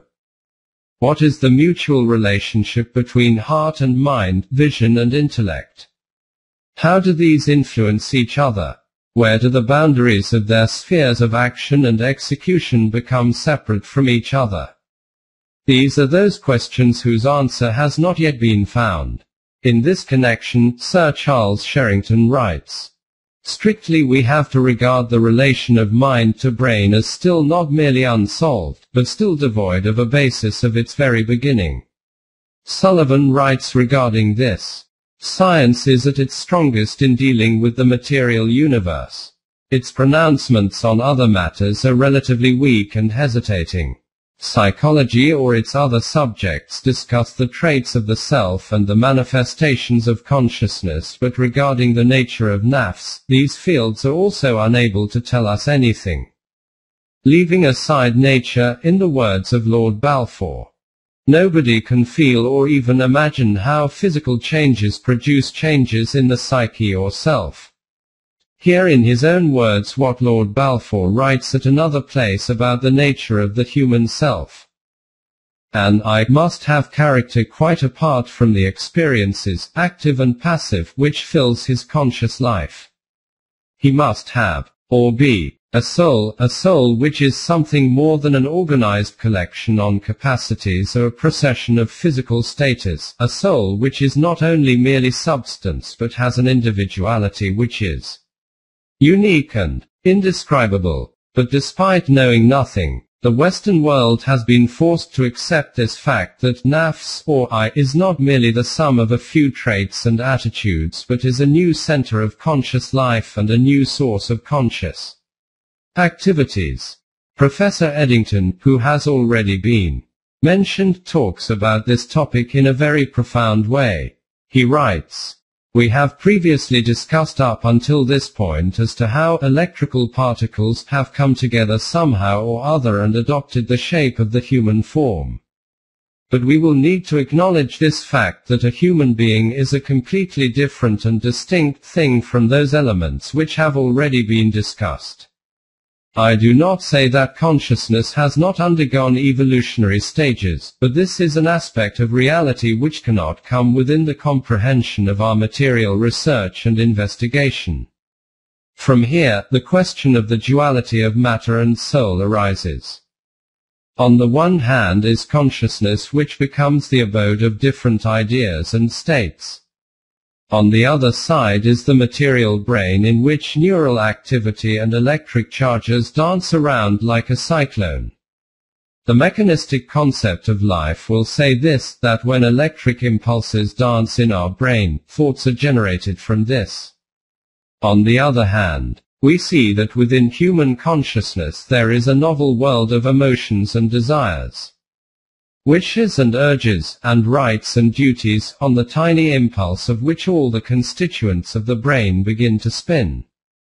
This is that world whose details and states cannot be mapped by the scales of physics." Further on, Professor Eddington writes, "As stated earlier, we do not possess any knowledge about the reality of things in the physical world. We only know those symbols which influence themselves upon our minds through our senses. But in this whole universe there is one such thing in addition of which we have direct knowledge, and that is the human mind. We cannot reach reality through symbols, but if we place these symbols on the background of the world of reality with which our mind is connected, then we can reach the reality of things. But the reality of the human mind itself cannot be determined through the laws of physics, because these laws can only take us to the symbols, and cannot proceed beyond these. When life becomes immersed in consciousness, then we reach an altogether distinct world. This is that world in which the principles of chemistry and physics remain useless, in the same way as the attempt to govern the population of human beings with laws made like the rules and regulations of grammar. Have you noted what conclusion that materialistic thinkers of the West are reaching regarding the human self? And C. Professor C. Lloyd Morgan has written a research paper on the topic of evolution of the self, at the end of which he notes, "Nonetheless, I confess my belief that this ascent may be regarded as a manifestation or revelation of a supreme mind, conceived as the creator of all that we are led to interpret as new. What I find in evolution is one great scheme from bottom to top, from first to last. What I also believe is that this advance throughout nature is a revelation of divine agency. And since mind at its best is the highest term in the course of evolutionary ascent, it may well be said that the evolution of mind reveals the agency of mind. But it is, as I believe, mind or spirit infinite and timeless. Therein the words, first, and last, novelty, and recurrence, are divested of the meaning which attaches to them in discussing the ascent of mind through new products to further novelty. Spiritus Creator as eternal and omnipresent is not the outcome of evolution, but that of which. Evolution is the progressive revelation. At another place he writes, "It is not for me to bid others accept this faith.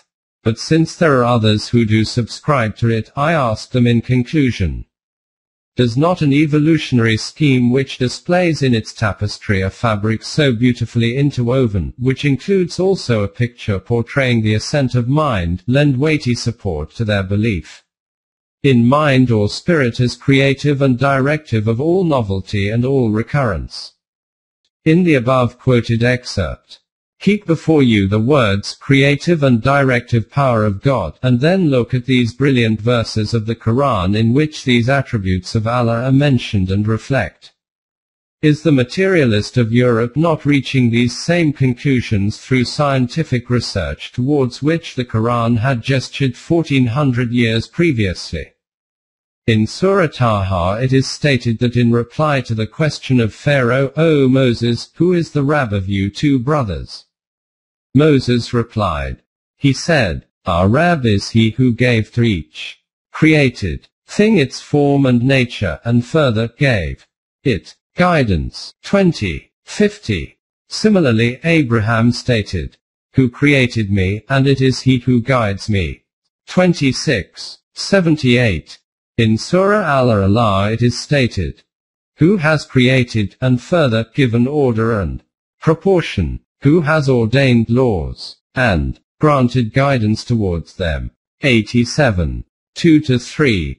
Reflect on the words Kalaka, created, and Hada, guided, in these verses, and then see if the words creative and directive power as used by Professor Morgan are they not just a translation of these same Quranic words. Just contemplate to what great heights does the Quran take human knowledge. If somehow the Quran had been in front of these thinkers of the West, then how much easier their paths would have been. Their state is such that they keep treading on the wrong paths for ages, and then after suffering thousands of knocks, they come on to the right path. If in the search for reality in this boundless ocean, the towers of Quranic light are before them, then their every step will be towards the destination, and they would not have to stumble in the darkness. But this is not the place for this discussion. Whatever has been written in connection with the human self in the previous pages can also be understood. In other words, as life being a display of divine energy which is universal and flowing incessantly like electrical energy in the veins and arteries of the whole of the universe. When life is identified with consciousness, then from this the human ego becomes personified. Consciousness is an individual entity of man. No one else can share in my feeling of sorrow and pain. Others can sympathize with me, they can think of therapies for my pain, but they cannot share in the perception of my pain. Since the human ego is personified through the association and identification of life and consciousness, therefore it is also individual. It is through this individuality that it possesses its own permanent existence. Human consciousness is not a consequence of the mechanical process of evolution, hence the human self is also not a creation of physical evolution. The human form is the vehicle for the manifestation of this ego. The human being is, in reality, this very ego. The individuality of the ego is never wasted, therefore, there can be no effect on it by changing the vehicle. Such expanses can be created in the vessel of human consciousness that, in whatever pattern life desires the manifestation of its own self in a complete form, it should become capable of this. This is what is called the strengthened ego. When life and consciousness are identified through their infinity, then it is called, in the words of Iqbal, the ultimate ego. After discussing this ultimate ego, he writes, every atom of divine energy, however low in the scale of existence, is an ego. But there are degrees in the expression of egohood. Throughout the entire gamut of being runs the gradually rising note of egohood until it reaches its perfection in man. That is why the Quran declares the ultimate ego to be nearer to man than his own neck vein. On the basis of its own existence, individuality, and choice and intent, the human ego is the possessor of amazing and remarkable attributes and characteristics. As strength and expanse keep on developing in it, its attributes continue to align with the attributes and traits of the ultimate ego. But if decline and degradation keep on developing in it, then it will fall below the level of humanity and become destroyed. Those deeds through which strength is created in the ego are called amal-e-sala. Righteous deeds, those through which weakness appears in it, are called sayyat. Evil deeds. According to Iqbal, there are no pleasure-giving and pain-giving acts. There are only ego-sustaining and ego-dissolving acts. It is the deed that prepares the ego for dissolution or disciplines him for a future career. The principle of the ego-sustaining deed is respect for the ego in myself as well as in others. Personal immortality, then, is not ours as of right. It is to be achieved by personal effort. Man is only a candidate for it. Keep these explanations in mind and cast another eye on whatever has been quoted from the opinions of Western scholars about the human self in the previous pages, and the issue will become clear. This is not the place to go into further details regarding the human ego. The details given are considered to be sufficient for the reason for which this matter has been touched upon. From the previous pages this fact has become evident to us that, other than intellect, i.e., knowledge of reasoning, man possesses something else over which the laws of the intellect cannot govern. Now we have to see whether in this sphere of human life, which is outwith the domain of operation of the human intellect, there is any possibility of comprehending reality. The highest point within this sphere is called the human ego. But our observation is that not only in the case of man but even in animals some acts are of that kind which are not within the control of the intellect. Therefore, we cannot say that these kinds of acts which are carried out by man which are not under the obedience of his intellect, that they must of a surety be manifestations of his ego. Hence, we need to first of all see from what kinds of areas these kinds of acts, which are outwith the domain of the intellect, are carried out. 8.18 Instinct. In this respect, the first thing which comes before us is that which is called instinct. You will see that it is that sphere in which reasoning has no role, instead its beginning occurs at that time when intellect and consciousness have not yet even awakened. Other than man, in the rest of the universe, instinct is that entity which is commonly known as the laws of nature, according to which this whole system is continuing to function with organization and discipline. Whilst water is still in liquid form, it will flow downhill, it will conform to whatever shape you wish. On reaching a specific high temperature, it becomes steam and begins to evaporate. On the other hand, it becomes frozen due to the cold at a specific temperature. This is its instinct. This is its very nature. Fire always provides heat. Throw a stone upwards, it will always come downwards. After this, let us inspect the world of life itself. A duckling will run towards water as soon as it is hatched from an egg, but a chick sees its demise in water. A lion will die of hunger but will never lift his eyes to look at grass. A lamb may be starving to death but will never come anywhere near to meat. This is their instinct, going against which is not within their ability. Each one of them is following this law. The Quran states, "And to Allah does obeisance all that is in the heavens and on earth, whether moving, living creatures or the Malaika, for none are arrogant before their Rabb." 16:49. See also 13:15. All are under the obedience of his law. As far as the physical life of man is concerned, his child also adopts these things through instinct. As soon as a human child is born, it also seeks the sources of its food. This is not because it has made this choice through intellect that it should do this, but because this kind of urge is produced automatically within him, without reasoning. 8.19 Laws of Physical Life. Now the question is whether instinct can provide a solution to the issue which is before us. As far as the physical life of man is concerned, as in the case of animals, this is also under the obedience of physical laws. In hunger, thirst, tiredness, sleep, the process of procreation, etc. Both are governed by only one type of laws. But together with this, man has also been endowed with choice and intent.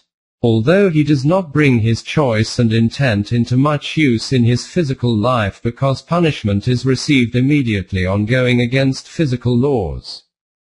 At the same time, it is also observed that the manifestations of the use of his intention and choices keep appearing all the time. As has been written above, a human child also turns towards the sources of his nourishment as soon as he is born, just like the offspring of a goat. But the condition of the human child is also such that whatever comes in front of him, whether it is beneficial or harmful, whether it is life-giving or poisonous, he puts it into his mouth without hesitation. This is why when a child starts crawling around, looking after him becomes challenging. Sometimes he puts his hand into fire. At other times he will be drowning in water. Sometimes he may swallow something. The state of the offspring of animals is never like this. And this is not only confined to childhood. For man, this takes place at every step during the whole journey of life till old age. The whole of life against nature, and its consequence thousands of types of maladies. Even though our own state was nevertheless like this. Whatever animals we acquired and domesticated for our own wishes and purposes. Gradually we also changed their pattern of life in such a way that we made them victims of diseases and problems similar to ours. When this is the situation in man's own physical life, then what the situation will be in his family, social, public, economic, and political life does not require further elaboration. This is the difference between the life of other things in the universe and human life, which is narrated in the following visionary and lofty words of the Quran. See you not that to Allah bow down in obedience all things that are in the heavens and on earth, the sun, the moon, the stars, the hills, the trees, the animals, and a great number among mankind. But a great number are also such as are fit for punishment, and such as Allah shall disgrace, none can raise to honor. These laws do not change. For Allah carries out all that He wills, as per His laws. 22:18. 8.20 The voice of conscience. But regarding the question before us, animal life has hardly any significance in this. The beginning of this question arises only from the level of being human. So what we need to look at is whether in the valley of humanity can the guidance of instinct be sufficient. In social life human affairs fall within the domain of ethics, and in the domain of ethics instinct is called the voice of conscience. Therefore, the matter reached this stage whether the voice of conscience alone is capable of providing correct guidance to man. Can it be declared to be a trustworthy criterion for the differentiation and determination of good and evil?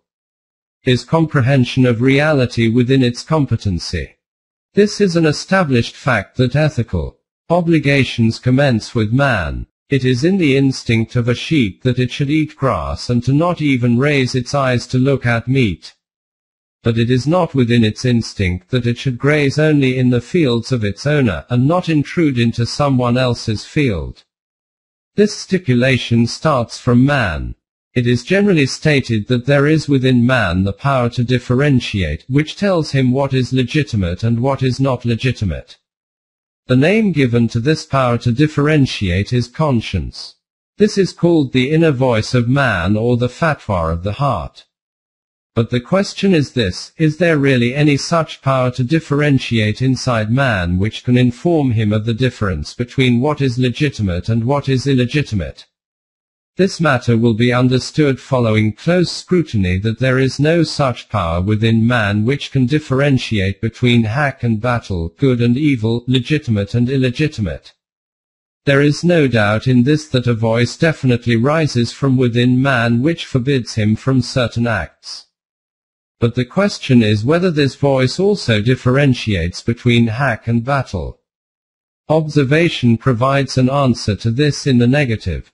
It is apparent that haq and batil is a name for absolute values, not a name for relative values i.e., haq does not mean that for one individual it is haq and for another man it is not haq. If there is such a power within man which can differentiate between haq and batil, then it is obvious that it should arise equally from within every man. But it does not happen like this. We witness that when meat is placed before a child from a meat-eating family, then his conscience does not reproach him at all. Whereas when meat is mentioned to a child from a vegetarian family, he feels like retching. The children of professional criminal tribes will take the life of a human being without any hesitation and will feel pleasure in it. But a child from the Jain religion will not hurt even an insect or a fly. There is no doubt in this that the guilt-ridden self forbids evil. And I do call to witness the self-reproaching nafs. Self. 75. 2. But only from that evil which it considers to be evil. Though in this self there is a sense of guilt, it only causes him to feel guilty about that thing which it has, according to various influences, considered to be worthy of guilt. Hence, that thing which is termed as the voice of conscience cannot be a criterion for differentiation between haq and batil, because this voice becomes affected by external influences. Discussing this topic, Samuel writes, if it were true that there is a natural instinct implanted in every human being, which is an independent and infallible guide to right and wrong, then mankind would always have been and would be now of one mind on every question of right conduct. So it is clear that the fact that if a man holds, however sincerely and tenaciously, that this is the right thing for me to do, does not of itself make it so. Hence, the thing which is called conscience is shaped from those influences which man derives unconsciously from his forefathers, environment, training, and education. Other than this, it does not have any existence of its own. In the words of Iqbal, conscience is the name for internalized society. Therefore, how can conscience contain this ability to differentiate between haq and batil, good and evil, right and wrong? 8.21 Inclination. Zawq. After instinct, another domain of knowledge, without reasoning, comes before us. You will often have seen that an individual has two children. From the viewpoint of lineage and environment, both should be almost identical, but one of them has a natural inclination, of his own accord, towards poetry and the other has no interest in it whatsoever. You will see an individual who, if some charming painting appears before him, will be stopped in his tracks and will stand there for hours totally oblivious of the world around him. But the rest of the world will pass by him as if there is nothing there which is any reason for attraction. And other such examples. This world of inclination is totally distinct from the world of reasoning. So far, research in biology has not been able to say how this difference in inclination becomes created. As a result of the lyrics of some good singer, a world of rapture and euphoria is felt in the depths of your being, but you can never make someone else understand how and why this happens. At the most you can explain some rules and terminology of the art of music, but that effect which was experienced by you can never be experienced by another. This world of rapturous and euphoric effects which are related to inclination cannot be measured using the scales of intellect. What is the cause for the difference in inclinations in different people? The sciences relating to human physical life have not been able to provide any information so far regarding this. In modern times, psychologists have made these matters part of their research and study, but even they have not been able to reach any definite conclusion in this respect. They say that a human child, while still in its infancy and not yet having learned to talk even, keeps absorbing signs of its environment into its subconscious, and in this way, according to his habits and traits, character and attitude, he becomes that which he is to become later on. Or we can say that the foundations of his future life become laid down in the initial 2 to 3 years of his childhood. Their assessment is that the manifestation of these unconscious impressions is what is known as this difference in inclinations. But no matter what the state and nature of human or individual inclination is, it is clear that, as with instinct and conscience, this entity also cannot become the means to comprehending reality. 8.22 Intuition. Wajdan. Apart from inclination, there is also another entity whose apparent connection is not with the world of reasoning. This is labeled as intuition. For example, some issue comes before you. Without working through the steps of reasoning, without thinking, you reach some conclusion, and that often turns out to be right. In the world of poetry, that which is called inspiration, its connection is also with intuition. The Arabs call it hatif. Up till now, the world of philosophy also has not been able to inform us about what the nature of intuition is.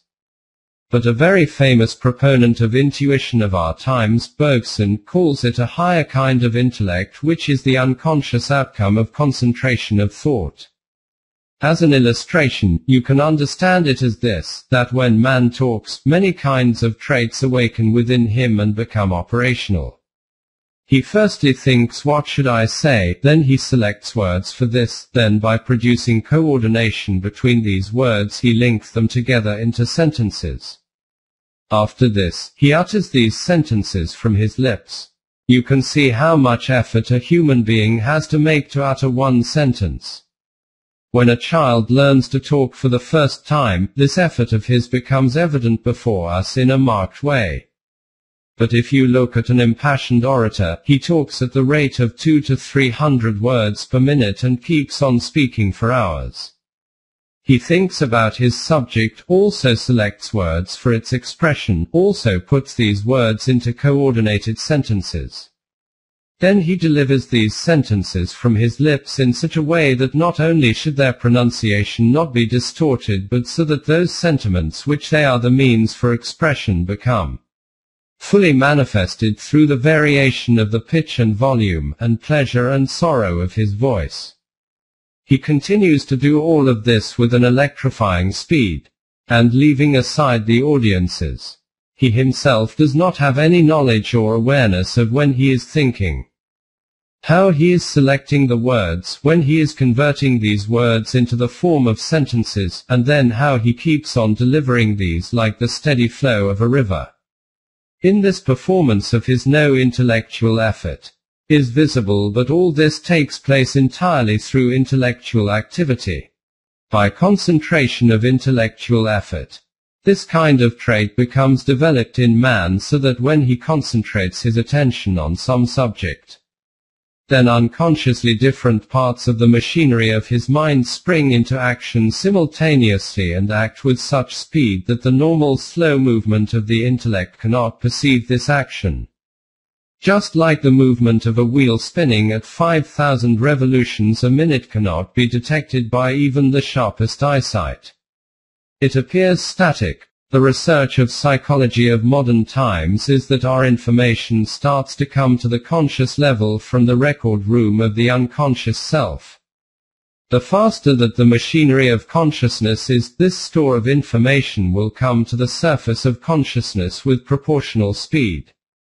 And, as noted earlier, if the speed of movement of this machinery is electrifying, then the consciousness has no notion even of how all of this is taking place. So much so, that at times he does not even remember when he obtained this information. Forgotten tales, past events and incidents, lost memories of adorned metaphors and similes, lost poetry and excerpts dispersed into the depths of the atmosphere keep appearing as if these are descending from somewhere. Though there is no descent of these from outside, these emerge from the depths of the subconscious. This is what is called, according to the research of modern psychology, intuition. But whatever the nature of intuition may be, it is obvious that this attribute also cannot become the means for comprehending reality. 8.23 Genius. Nabga. The individual in whom this state of intuition appears to be of a greater intensity is termed as a genius. How these traits reach to this level of intensity in a genius is a puzzle which is still in need of being solved in the world of science. Biologists take the brains of such individuals and then sit and observe and study the composition and structure of the cells of their brains. But when these people have not yet been able to even determine where man's intellect itself comes from or how it is created, then what can they state definitively about the nature and form of the special ability of a genius? Whatever they have been able to say so far about it is only this, that this is an emergent evolution, which lies out with the limits of the mechanistic process of evolution. In the words of Coburn, 30 years of controlled experiment on the lines suggested by Mendel's work has given abundant proof that from time to time there do arise in pure stocks individuals which have entirely new, hereditable properties. Such individuals are called mutants or sports. Professor A. E. Taylor explains this reality in these words. When we have made as complete an enumeration as possible of the factors out of which a thing has been developed, it still remains true that the thing itself, once developed, may exhibit a character which was not present in all or any of these factors, and could not have been foretold on the strength of the fullest knowledge of the characters of the factors. C. Lloyd Morgan writes in this context, if it is asked, what is that thing actually which you call emergent? Its brief reply is simply this, that it is some new kind of relation. And if it is asked, in what respect are these relations new, then the reply is only this, that nothing can be said about their characteristics before they appear. The doctrine of emergent evolution, and tangible evidence and observations in its support has shaken the mechanical concept about the universe to its foundations. Having arrived at this point of astonishment, there is no other option but to acknowledge this fact, that into the chain of normal causation, there are inserted exceptional factors of divine action. In view of this helplessness of the biologists, experts in psychology have now made this subject the target of their extensive efforts and focus of research. They declare that this characteristic is, in reality, simply an extended form of intuition. When we reach an indubitable point about intuition, then the problem of the characteristics of genius will also be automatically resolved. But what conclusion the research of these sciences has reached, the purpose for which we touched upon this topic, is clear, i.e., that the comprehension of reality is not within the grasp of a genius either. In fact, a hapless genius is in a greatly disadvantageous position in this respect as compared to ordinary scholars. Though he may be a genius in his particular field, he is absolutely naive in other aspects of life, even though the one who has knowledge of reality should be a genius in every sphere of life. This is because reality is an indivisible entity which cannot be separated into different parts. The condition of the one who has knowledge of reality cannot be such that on one branch of life he is blossoming, and the rest of his branches are facing autumn.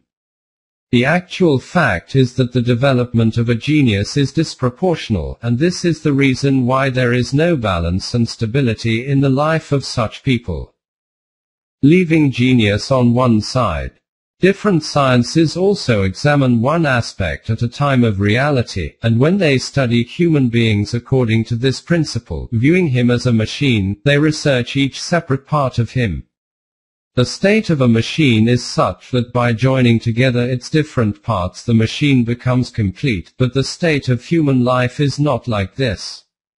It is absolutely impossible that you can study the character and behavior, emotions and feelings, inclinations and preferences each separately, and then give the name of an individual to the sum total of this. That individual will not be a combination of this sum total. The human self is the name of a distinct individual reality, and a distinct individual reality can neither divide into parts, nor by putting the parts together can it come into existence. Only that knowledge can be called knowledge which views man as a whole and understands him as such. A genius whose traits are developed on one pattern only is simply not capable of this, that he can study man as a whole, or be able to obtain full knowledge about reality. As stated above, genius is in reality the term for an intensity of intuition, and when intuition itself cannot comprehend reality, then how will this be possible for genius? There is no doubt in this that benefit can be obtained from the electrifyingly fast potentials of a genius, but he cannot become a leader of the caravan of mankind. Moving on from this, and another arena of non-reasoning knowledge comes before us. This is that domain in which the manifestations of the power of thought or intention, or power of the ego, are witnessed. Amongst us this is called the world of mysticism. 8.24 Mysticism. Tasawwuf. But since by tasawwuf the mind is directed towards a specific systemized institution, it is better therefore that we do not call it by this literal name.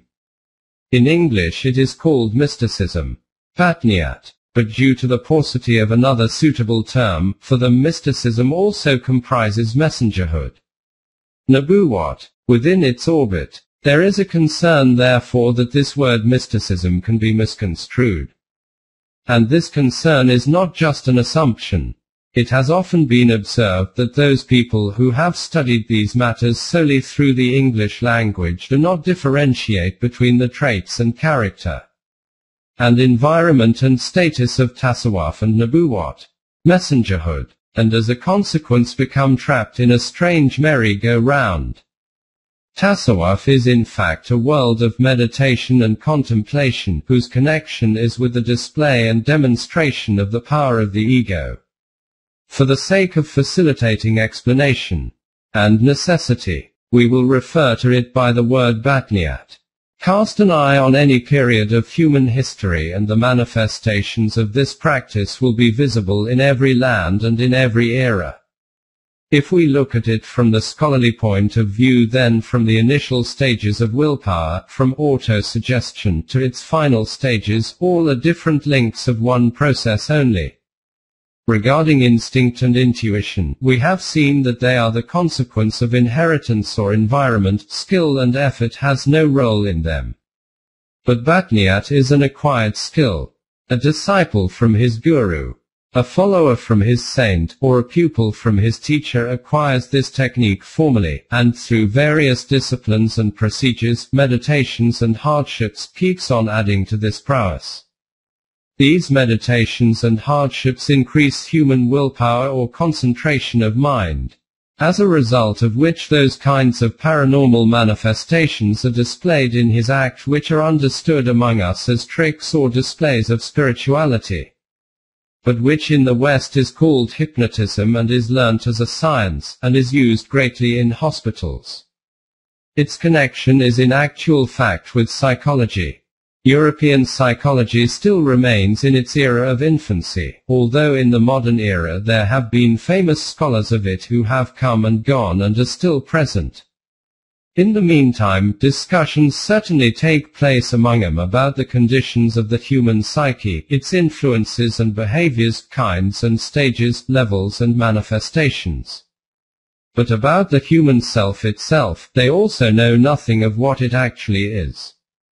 As for the scholars of today, Whether in the East or West, they are themselves lost in the valleys of perplexity. Therefore, leaving aside consideration of the nature and reality of the human self, we should check if this knowledge can provide a solution to this question, which is the focus of this discussion. As has been written earlier, reality is an integral whole and is indivisible. Thus, in front of whichever gaze reality becomes unveiled, regardless of the differences in time and distance, the upshot of its outcome should be the same at every point. But turn over the pages of history and see, or by casting an eye on your own era, you will see that the empirical results of the claimants of Kashf will be different. Discussing this subject in his renowned book, The Varieties of Religious Experience, William James writes, "Among the visions and messages some have always been too patently silly, among the trances and convulsive seizures some have been too fruitless for conduct and character, to pass themselves off as significant, still less as divine. Besides, introspection is a different thing, and its results are so varied that it cannot be called a universal thing." 8.25 Kashf is not proof of being right. This is why even among mystics themselves the Kashf of someone cannot be declared to be an authority and proof for anyone else, even for the one who is experiencing the Kashf. This is because for the evaluation of this reality he himself does not have any criterion for which inclinations and influences, leanings and doubts, this Kashf is an outcome. Rahmani Ilham, and together with it Shaitani Ilham, is an open reality. Psychology, and in particular psychoanalysis, has performed a useful service in this respect. By analyzing the inclinations and influences of the human psyche, it informs us what can be the basis for such and such a dream or contemplation. But on the one hand, this technique is still in its era of infancy. Secondly, some bricks have been laid so incorrectly in its foundation, due to which some aspects of this edifice can never be declared as trustworthy, particularly the doctrine of Dr. Freud that the source of all psychological inclinations and motivations is generally, in some form or another, the sexual impulse. Hence, even up till now this fact remains as it was, that no criterion exists in this technique to evaluate the claims of these proponents of Kashf. This is why possessors of opposing and dissimilar outcomes are all, in their own way, claimants of reality, and no one can falsify and repudiate them. If one rebuts them, then another supports them. This is why, on this basis, they have devised this appearance of mutual conformity, that all claims are correct in their own right, the difference being only in their interpretation. For this purpose, means of gratification for the public are provided through superficial poetic metaphors and allegories. Whereas by carrying out a closer study of all these different ways and techniques, this reality emerges before us, that the mutual difference among them is not of technique and forms, but is of fact and truth. Then the difficulty is that, in this respect, the criterion for rejection and acceptance, in fact, hack and battle, is declared to be karamat, magical tricks. And it is our observation that for these things there is no condition that purification of thought is required, or rectification of deeds. As has been stated earlier, these are the manifestations of willpower which can be acquired like a technical skill. The difficulty within the difficulty is that some people remain deceived by their psyche, quite distinctly from those people who deliberately and intentionally display these kinds magic tricks, for the sake of their self-interest. And considering this willpower to be spiritual advancement, and divine nearness, become claimants of comprehension of reality. And they do not have the faintest idea that what they consider to be a garden is nothing more than a deception of color and fragrance. Extracting these people from this deception or preventing others from falling into it is a very difficult task. William James writes about these very people. In the history of Christian mysticism, the problem how to discriminate between such messages and experiences as were really divine miracles, and such others as the demon in his malice was able to counterfeit, thus making the religious person twofold more the child of hell he was before, has always been a difficult one to solve. Not only in Christianity, but this problem has been the cause for thousands of difficulties in the mysticism of every religion and still is. As has been written already, differentiation and distinguishing between Al-Kai-Rahmani and Al-Kai-Shaitani is very difficult, because of which Satanism, shrouded in great and elevated saintly veils, continues to be a robber of Iman and consciousness. And in this process of robbery, aside from the deceivers, the share of the deceived is no less. But leaving aside those people who deliberately deceive and defraud or remain deceived and cheated unwittingly, if those people are also taken into account who enjoy this with the full pleasure of their heart, even then this fact remains that this pleasure-seeking of these people is for their own self, i.e., this experience is entirely individualistic, and these people have no message for mankind in their possession. They cannot launch any revolution in their world of thought and action. For them, purification of self is an objective for their own self, even though purification of the self can be neither a destination on its own nor an objective. By comprehension of reality is meant providing a solution to the question which is continuing to be the reason for 1,000 uncertainties and disorder for the world of humanity. But if some individual, through a specific discipline and control, meditation and hardships, starts to experience some states of euphoria and bliss in the world of his heart, then what is the benefit to mankind from this? Even if such an individual emerges from the lonely isolation of his hermitage, the most he can do is to inform someone else about those techniques and places through which they can also enjoy similar kinds of states of intoxication and gratification like him. But even in this situation, this experiment remains individualistic. This individualism is called monasticism, which has never launched any revolution in the world. Individualism can never present a solution for the problems of humanity. This is indeed the very reason that those religions which have considered it to be the path to comprehension of reality have had to resort to other means to solve the problems of life. It is this error that later became the cause for the dualism of deen and world, spirit and matter, as a consequence of which endless chaos was unleashed in the human system. Strengthening of the self cannot be achieved by the abandonment of desires and by severing social interactions. Instead, it is achieved by struggling against opposing and warring forces, and by overcoming and controlling them. The secret of the gleam and sharpness of a sword is not in the solitude of a scabbard, but is in the blazing environments of a battlefield. Maintaining control and discipline over one's own self is essential, because through this display of self-sufficiency as a moment, the greatest of the transgressing powers of the world can be overpowered and paralyzed. Not for this, to remain sitting isolated in a corner while letting them loose for all kinds of transgression and tyranny. If, for the development of the self, manifestation of the attributes of Allah is necessary, then the powerful demonstration of the rod of Moses is also a reflection of Allah's attributes of Qahar and Jabbar. And it is obvious that Allah's attributes of Qahar and Jabbar are not, Allah forbid, the onslaught of a tyrannical force, rather this is also a demand and display of his rububiyyat.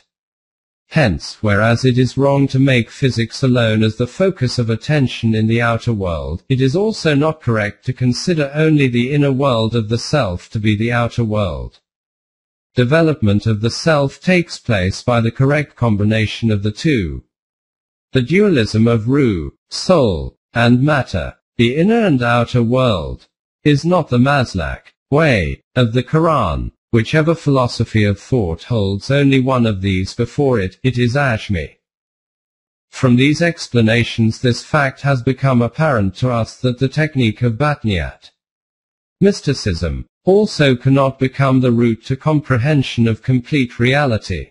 Those highways on which there are so many misconceptions and grievous deceptions, colorful contaminations of the doubting self, and open possibilities exist for chicaneries, where it is simply not possible to differentiate between a robber and Kaiser. How can these be declared as a trustworthy technique to reach the destination of the supreme reality?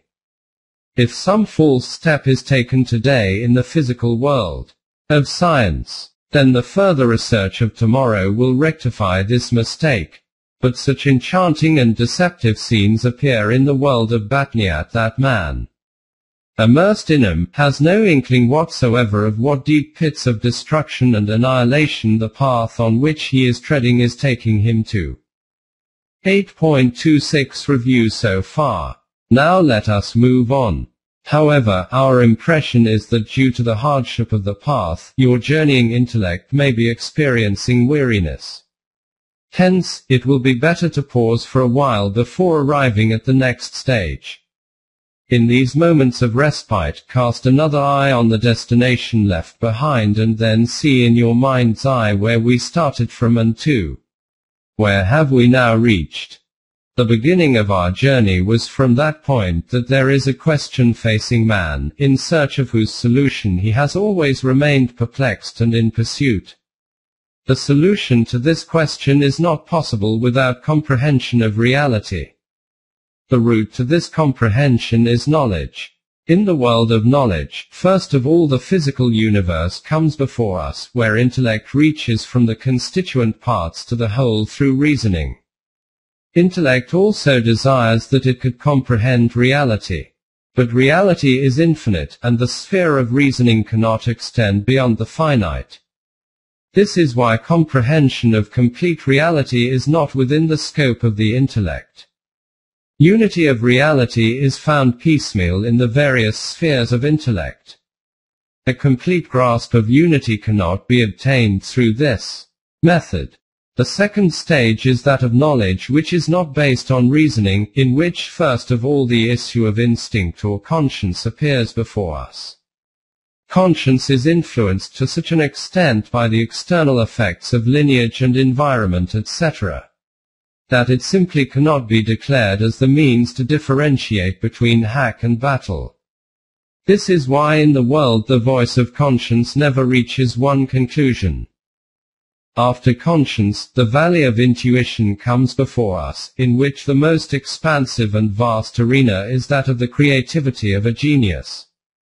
Intuition is the name for intensity of inclination, and differences in inclination are our daily observation. This is why intuition also cannot be declared as the criterion to differentiate between hack and battle. There is no doubt in this that a genius is at an extreme level of expertise in his skill. But it does not follow that this expertise will also influence his character in a similar fashion. This is why a genius cannot produce any revolution in the world of humanity. Hence, intuition also cannot be the means to comprehend reality. After this, the sphere of Batniat appears before us. Although its effects are about a world where reason has no place, this is an acquired skill and a means to strengthen and focus the willpower. In this, the conclusions of those who practice kashf are different and contradictory to each other. This is why, as with conscience and intuition, this knowledge is also unable to comprehend reality. Not only this, but differentiation between hack and battle is very difficult on this path. This is why the possibilities of being led astray and duped in this are far greater than other paths. Then, in addition, the experience of the practitioner is completely individual, because of which he holds no message within him for the world of general humanity, and this is why he can never become the cause for any revolution in our world of intellect and culture. Having reached this place, we had reposed a while. 8.27 Final point. Now let us proceed and turn over the pages of history once again. Before us now comes such a group of claimants of reality in whom all those balanced attributes are also present which were reflected in the people of the aforementioned groups. But apart from these, there is also a supreme attribute such as cannot be found anywhere else. History tells us that in an era when there is no sign to be found of refined thought and vision or elevated character and deeds, then there is no corner remaining in the world of human concepts and beliefs in which the misguiding armies of Iblees and the soldiers of lies, battle, of contemporary Satans have not become imposed. There is no department of life in which doubt and suspicion are not in place of iman and certainty, and in which hopelessness and transgression have not replaced righteous sermons and good judgments. Everywhere, and in every place only chaos is visible, and the eminence of humanity, having lost all of its stature and prestige, has fallen into the deep abyss of decline and debasement. In such a time, when for the discovery and exposure of reality no spark of guidance and blessing is visible in any corner of the human self or on any horizon, in this epicenter of darkness and injustice, a child is born. It is obvious that according to the rules and discipline of lineage and environment, which have been previously described, this child should also do the same as his surroundings. But those eyes that see, witness that he appears to be entirely distinct from his family and society. He is seen to abhor and be averse to all the wrong beliefs of life which are dispersed invisibly throughout the expanse of the environment like fatal germs. Right from his childhood he announces his distaste and repugnance for this wrong path of evil on which his forefathers are continuing for a long time and which is declared to be above scrutiny and critique, and research and investigation, due to the validity accorded it through ancestral religious tradition. He casts a critical eye on everything and observes everything with an inquisitive gaze. Like X-rays penetrating through all these deceptive veils, his visionary observation manages to differentiate between hack and battle.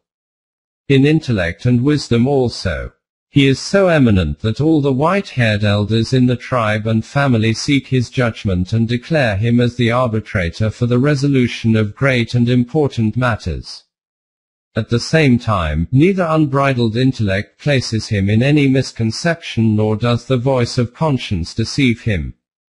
His birth is like that of a genius, which we have discussed in detail in the previous pages. But in contrast to an ordinary genius, he is blossoming on that most elevated stature of eminent character which serves as a criterion for supreme ethics. This character of his is extremely balanced and his life is a manifestation of complete proportion. 8.28 Genius of eminent character. In that environment in which exploitation and corruption is a principle of life, and thievery etc. is a normal way of life, he is known by the attribute of al-Amin, trustworthy. In the whole region, and even the most valuable of commodities are placed in his keeping with such confidence and trust, just as if an individual was relating a secret to his own heart. And the state of his integrity and honesty is such that when those same people knowing him to be so mean and wishing to murder him for this crime, that why does he invite them towards hack? And during one dark night they encircle his house. Then this encircled Amin is worried all night by this concern that if I exit quietly from this place, then in whose safekeeping will I hand over those goods of theirs which are in my safekeeping? The state of his honesty is such that when he invites his people for the first time towards hack and justice, standing on a hill he addresses them and says, "Tell me, if I say that on the other side of this hill there is a big army of the enemy that is advancing with a view to invading your habitations, will you accept my warning as true or not?" And all the people raise their voice as one and say, "Why should we view it as false when to this day you have never told a lie?" The state of the strength of his character is such that in the storms of opposition, When there is this demand from the enemy, that if you are true in your proclamation then produce some evidence of your veracity, he promptly replies, with immense courage, a whole lifetime before this have I tarried amongst you. Will you not then understand? 10:16. How glorious is this proclamation! And then a proclamation at what location? Among a crowd of enemies. But the powerful display of eminence of character is so electrifying that despite all oppositions, not even a whisper is raised from any corner counter to this claim. It is not only that no one says anything to his face as a result of some inner hesitation or formality, but not a single word even comes to anyone's lips against his character even behind his back. He lives a life of extreme simplicity and tranquility, and there is apparently no matter which is a cause for concern for him. But those who are able to see, observe that he remains anxious in the pursuit of a solution to some important problem. And he found you looking for guidance, and he gave you guidance. 93:7. It seems as if there is some thought and idea of great stature which is tossing and turning in the depths of his heart, but which has not yet reached the stage of manifestation of its bright potential. But the astonishing thing is this, that he himself also has no knowledge about what this thought and idea is, and of what discoveries and illuminations his heart is about to become an abode. You knew not, before, what was revelation, and what was Iman. 42:52. So much so, that that moment arrives when reality as a whole and in truth reveals itself on this chosen and righteous personality, who was being prepared for this purpose and aim. All the hidden secrets of life open up to him, and by descending into the extreme depths of the heart of the universe, he finds the solution to this question before him, in pursuit of which man, disquieted and desperate, had been journeying till then. In the words of Iqbal, the world life intuitively sees its own need, and at critical moments defines its own direction. This is what, in the language of religion, we call prophetic revelation. 8.29 The stature of Nubuwwat, the messengerhood. This is the status of messengerhood. Since the Western world is not fully conversant with the significance of the status of Nubuwwat, hence the word used among them for this is a prophet, which is definitely unable to impart the correct definition of this status. From this, the mind becomes diverted towards prophecies in which the concept of foretelling inevitably arises. There is no doubt in this that a Nabi is also aware of unseen matters within the limits of the revealed knowledge of Wahi, but this is only one aspect of the status of Nubuwwat. The correct interpretation of this status can only be through the concept of Wahi. Because the connection of Wahi is with a world beyond reasoning, hence from this respect, this and other experiences of intuition, e.g., Batniyat etc., can fall into one category. But other than this minor similarity and correlation, there is nothing else in common between them. Wahi is a unique and distinct experience of its own world whose example and illustration cannot be found in any other experience. About Batniyat we have seen that it is an acquired skill. Within it, deception and trickery can keep an individual in a delusion. And it is a completely individual experience which has no relationship with the problems of collective humanity. In contrast to the above, Nubuwwat is absolutely impersonal, and in which effort and skill have absolutely no role. Furthermore, Nubuwwat is a definite and assured means of knowledge in which, leaving aside deception and error, even conjecture and guesswork have no role whatsoever. As has been noted before, on comprehending reality in totality and transcendence, he reaches the supreme loftiness of humanity where the correct and precise relationship between man with the universe and Allah becomes unveiled in the depths of his heart. then the biggest thing of all that this experience of his is not an individual one. Instead, after this unparalleled experience he returns to the world of humanity. 8.30 A revolution-inspiring message.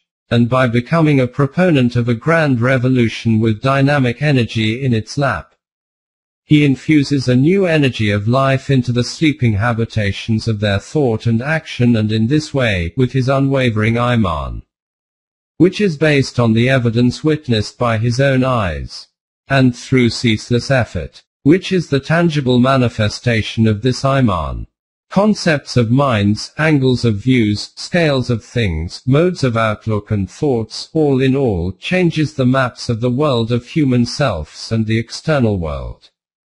In order to cast light on this reality, Iqbal begins his fifth lecture with these words. Muhammad of Arabia ascended the highest heaven and returned. I swear by God that if I had reached that point, I should never have returned. These are the words of a great Muslim saint, Abdul Qudus of Gango. In the whole range of Sufi literature it will be probably difficult to find words which, in a single sentence, disclose such an acute perception of the mystic types of consciousness. The mystic does not wish to return from the repose of unitary experience. And even when he does return, as he must, his return does not mean much for mankind at large. The Prophet's return is creative. He returns to insert himself into the sweep of time with a view to control the forces of history, and thereby to create a fresh world of ideals. For the mystic the repose of unitary experience is final. For the Prophet it is the awakening, within him, of world-shaking psychological forces, calculated to completely transform the human world. The desire to see his religious experience transformed into a living world force is supreme in the Prophet. Thus his return amounts to a kind of pragmatic test of the value of his religious experience. In its creative act the Prophet's will judges both itself and the world of concrete facts in which it endeavors to objectify itself. In penetrating the impervious material before him, the Prophet discovers himself for himself, and unveils himself to the eye of history. Another way of judging the value of a Prophet's religious experience, therefore, would be to examine the type of manhood that he has created, and the cultural world that has sprung out of the spirit of his message. This is a pragmatic test to verify messengerhood, by which, together with the truth of Wahi, this circumstance also becomes apparent that becoming a Nabi is not merely by chance like a genius, but is an important link in the supreme aim and plan of the system of the universe, which manifests itself exactly at its precise time for the fulfillment of a specific purpose. 8.31 For a supreme aim. In this regard, read these words of Iqbal once again, which have been quoted above, that the world life intuitively sees its own need, and at critical moments defines its own direction. This is what, in the language of religion, we call prophetic revelation. We have already seen that according to the explanations presented by Eddington, in the world of science we cannot acquaint ourselves with the reality of things, we can only become familiar with those symbols which our senses imprint on our mind. But when reality reveals itself like this, then in the light of this Wahi, the reality of things also becomes apparent to us. Eddington writes, force, energy, dimensions belong to the world of symbols. It is out of such conceptions that we have built up the external world of physics. What other conceptions have we? After exhausting physical methods we return to the inmost recesses of consciousness, to the voice that proclaims our personality. And from there we entered on a new outlook. We have to build the spiritual world out of symbols taken from our own personality, which is based on spiritualism, beyond materialism. A Nabi brings about the creation of this new world, and then those people who make an effort to accept and reform in the light of Wahi, they become apprised of the reality and nature of these things. In this way the foundation of this world of matter is declared to be pure spirituality, through which points of view are transformed. We have seen in the sphere of conscience, intuition, and mysticism that the results of these experiences are different. The voice of conscience is different in different situations. The mutual differences and disparities of intuition, inclination, is a well-known fact. There is a clear contradiction in the revealed outcomes of mysticism. But in the world of Nubuwwat the outcomes of every experience are fundamentally and principally the same. There is no difference in them at any time or place.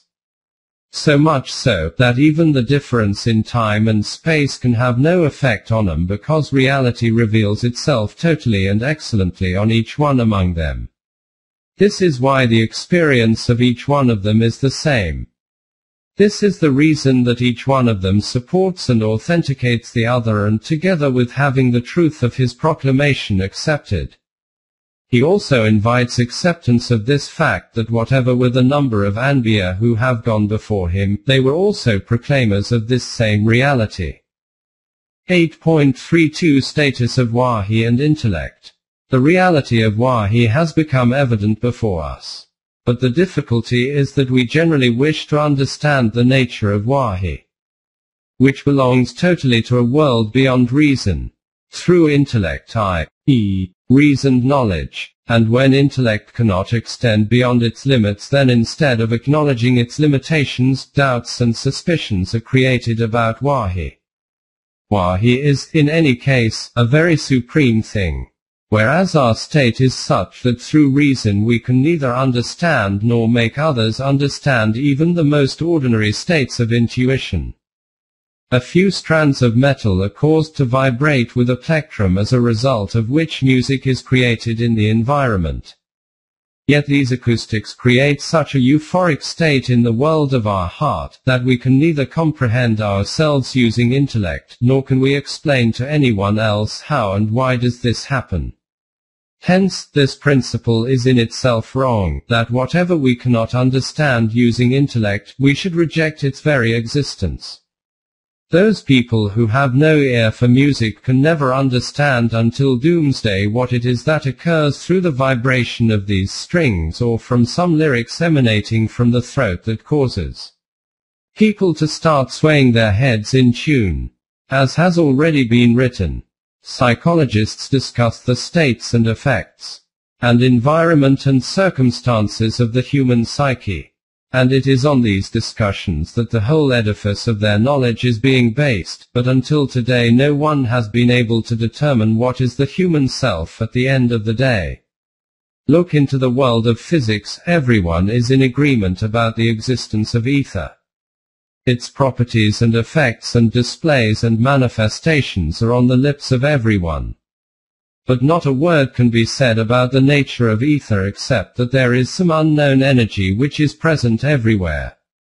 We do not mean that Wahi is something such as ether. The purpose is only to portray that this principle, that the entity whose nature we cannot determine via intellect means that we then reject its existence, is not correct. About these people, Blaise Pascal, the French physicist, states, incomprehensive, but because you cannot understand a thing, it does not cease to exist.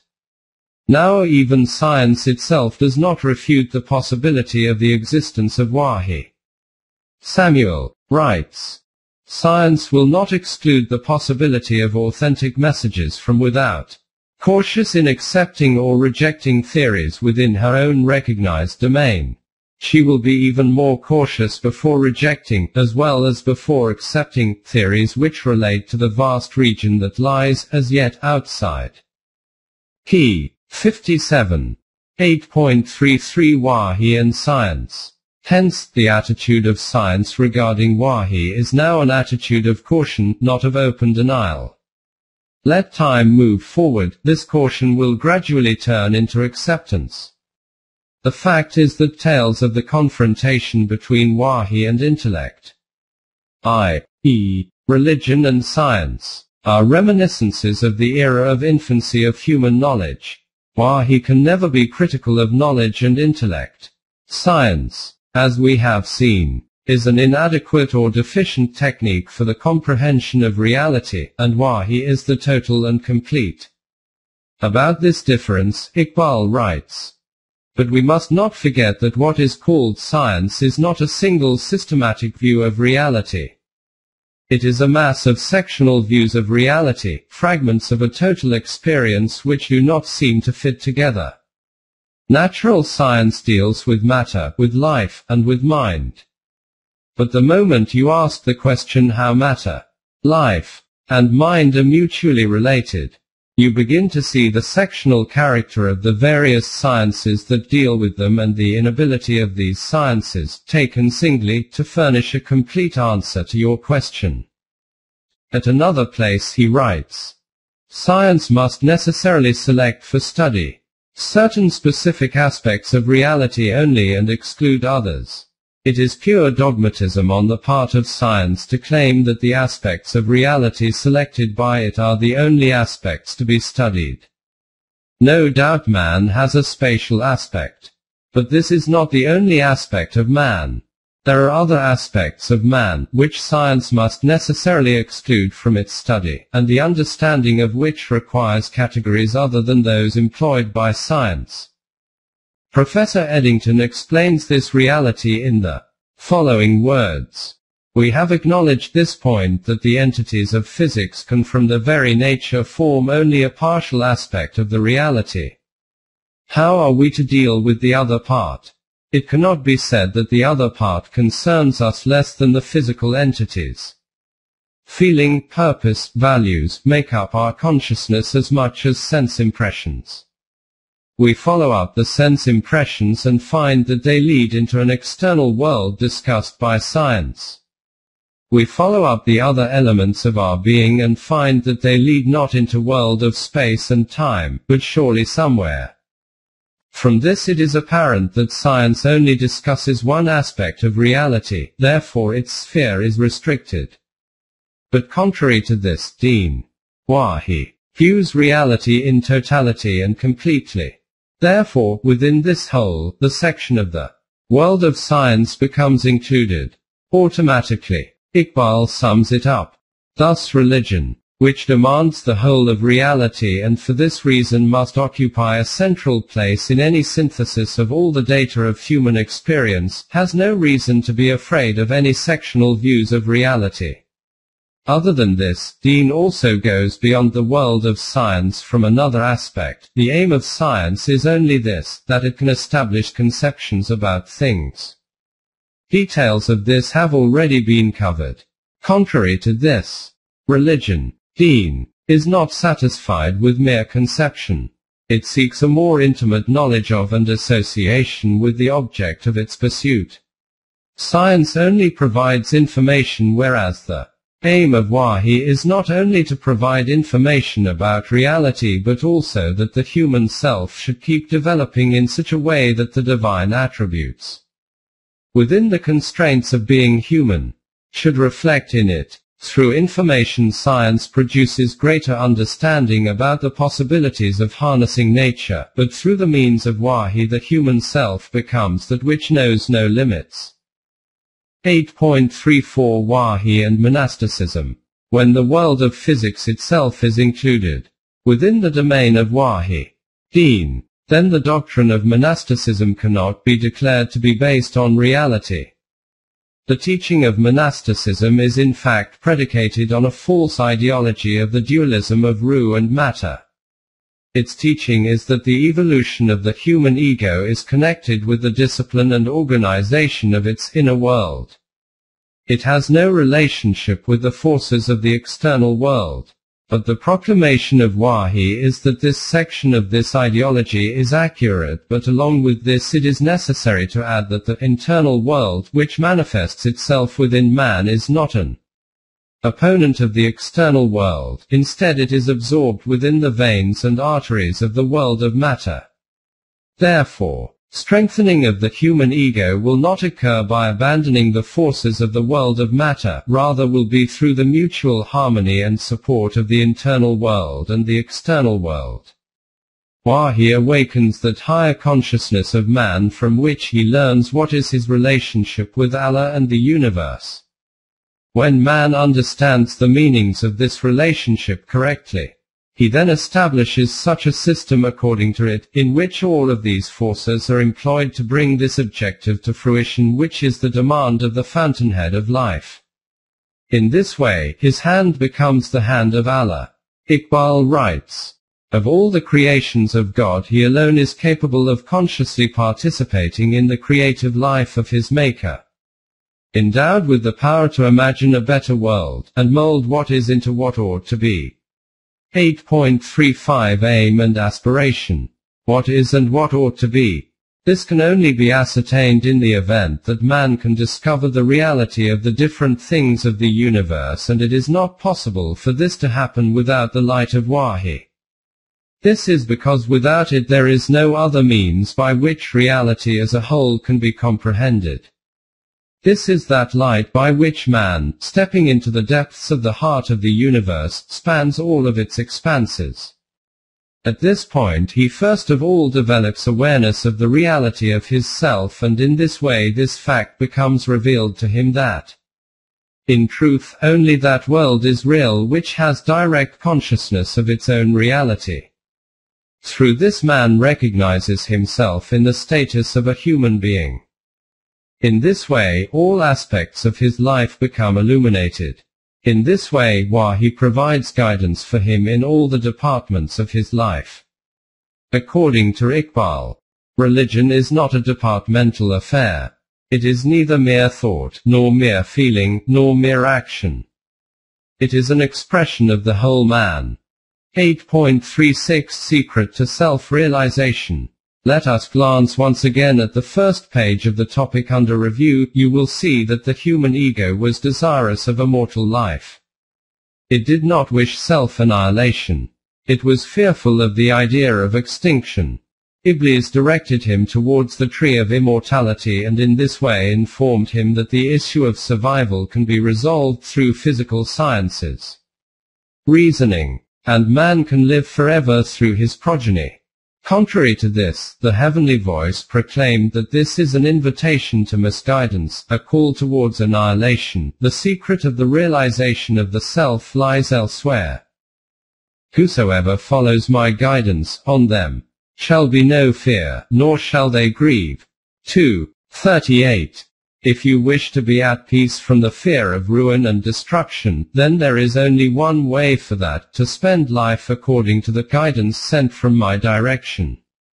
This will take you to an abode of peace and security, wherewith Allah guides all who seek his good pleasure to ways of peace and safety. 5:16. Cast an eye on human history, it will appear as a tale of this continuous struggle as to whether glad tidings of success through knowledge based on reasoning, human intellect alone, can help to achieve paradisiacal life, or is there also a requirement for the illuminating voice of the Wahi of Allah for this? What did the claimants of reasoning intellect do?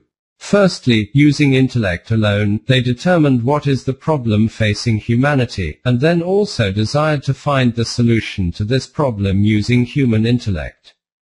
You will note that knowledge based on reasoning did not even visualize the human problem beyond physical life, because knowledge based on reasoning is in itself finite, and its vision simply cannot see beyond the boundaries of the finite. It has never even appreciated the status of a human being from the point of view of being human. This is why whichever system he established, instead of meeting the needs of the human self, it became imposed as a hell of discontent and anxiety. Contrary to this, the light of Wahi guided him to that path which takes him with balance and beauty to that paradise whose springs are unfamiliar with autumn, and whose splendors never witness sorrow, with rivers flowing beneath their eternal home. 4:57.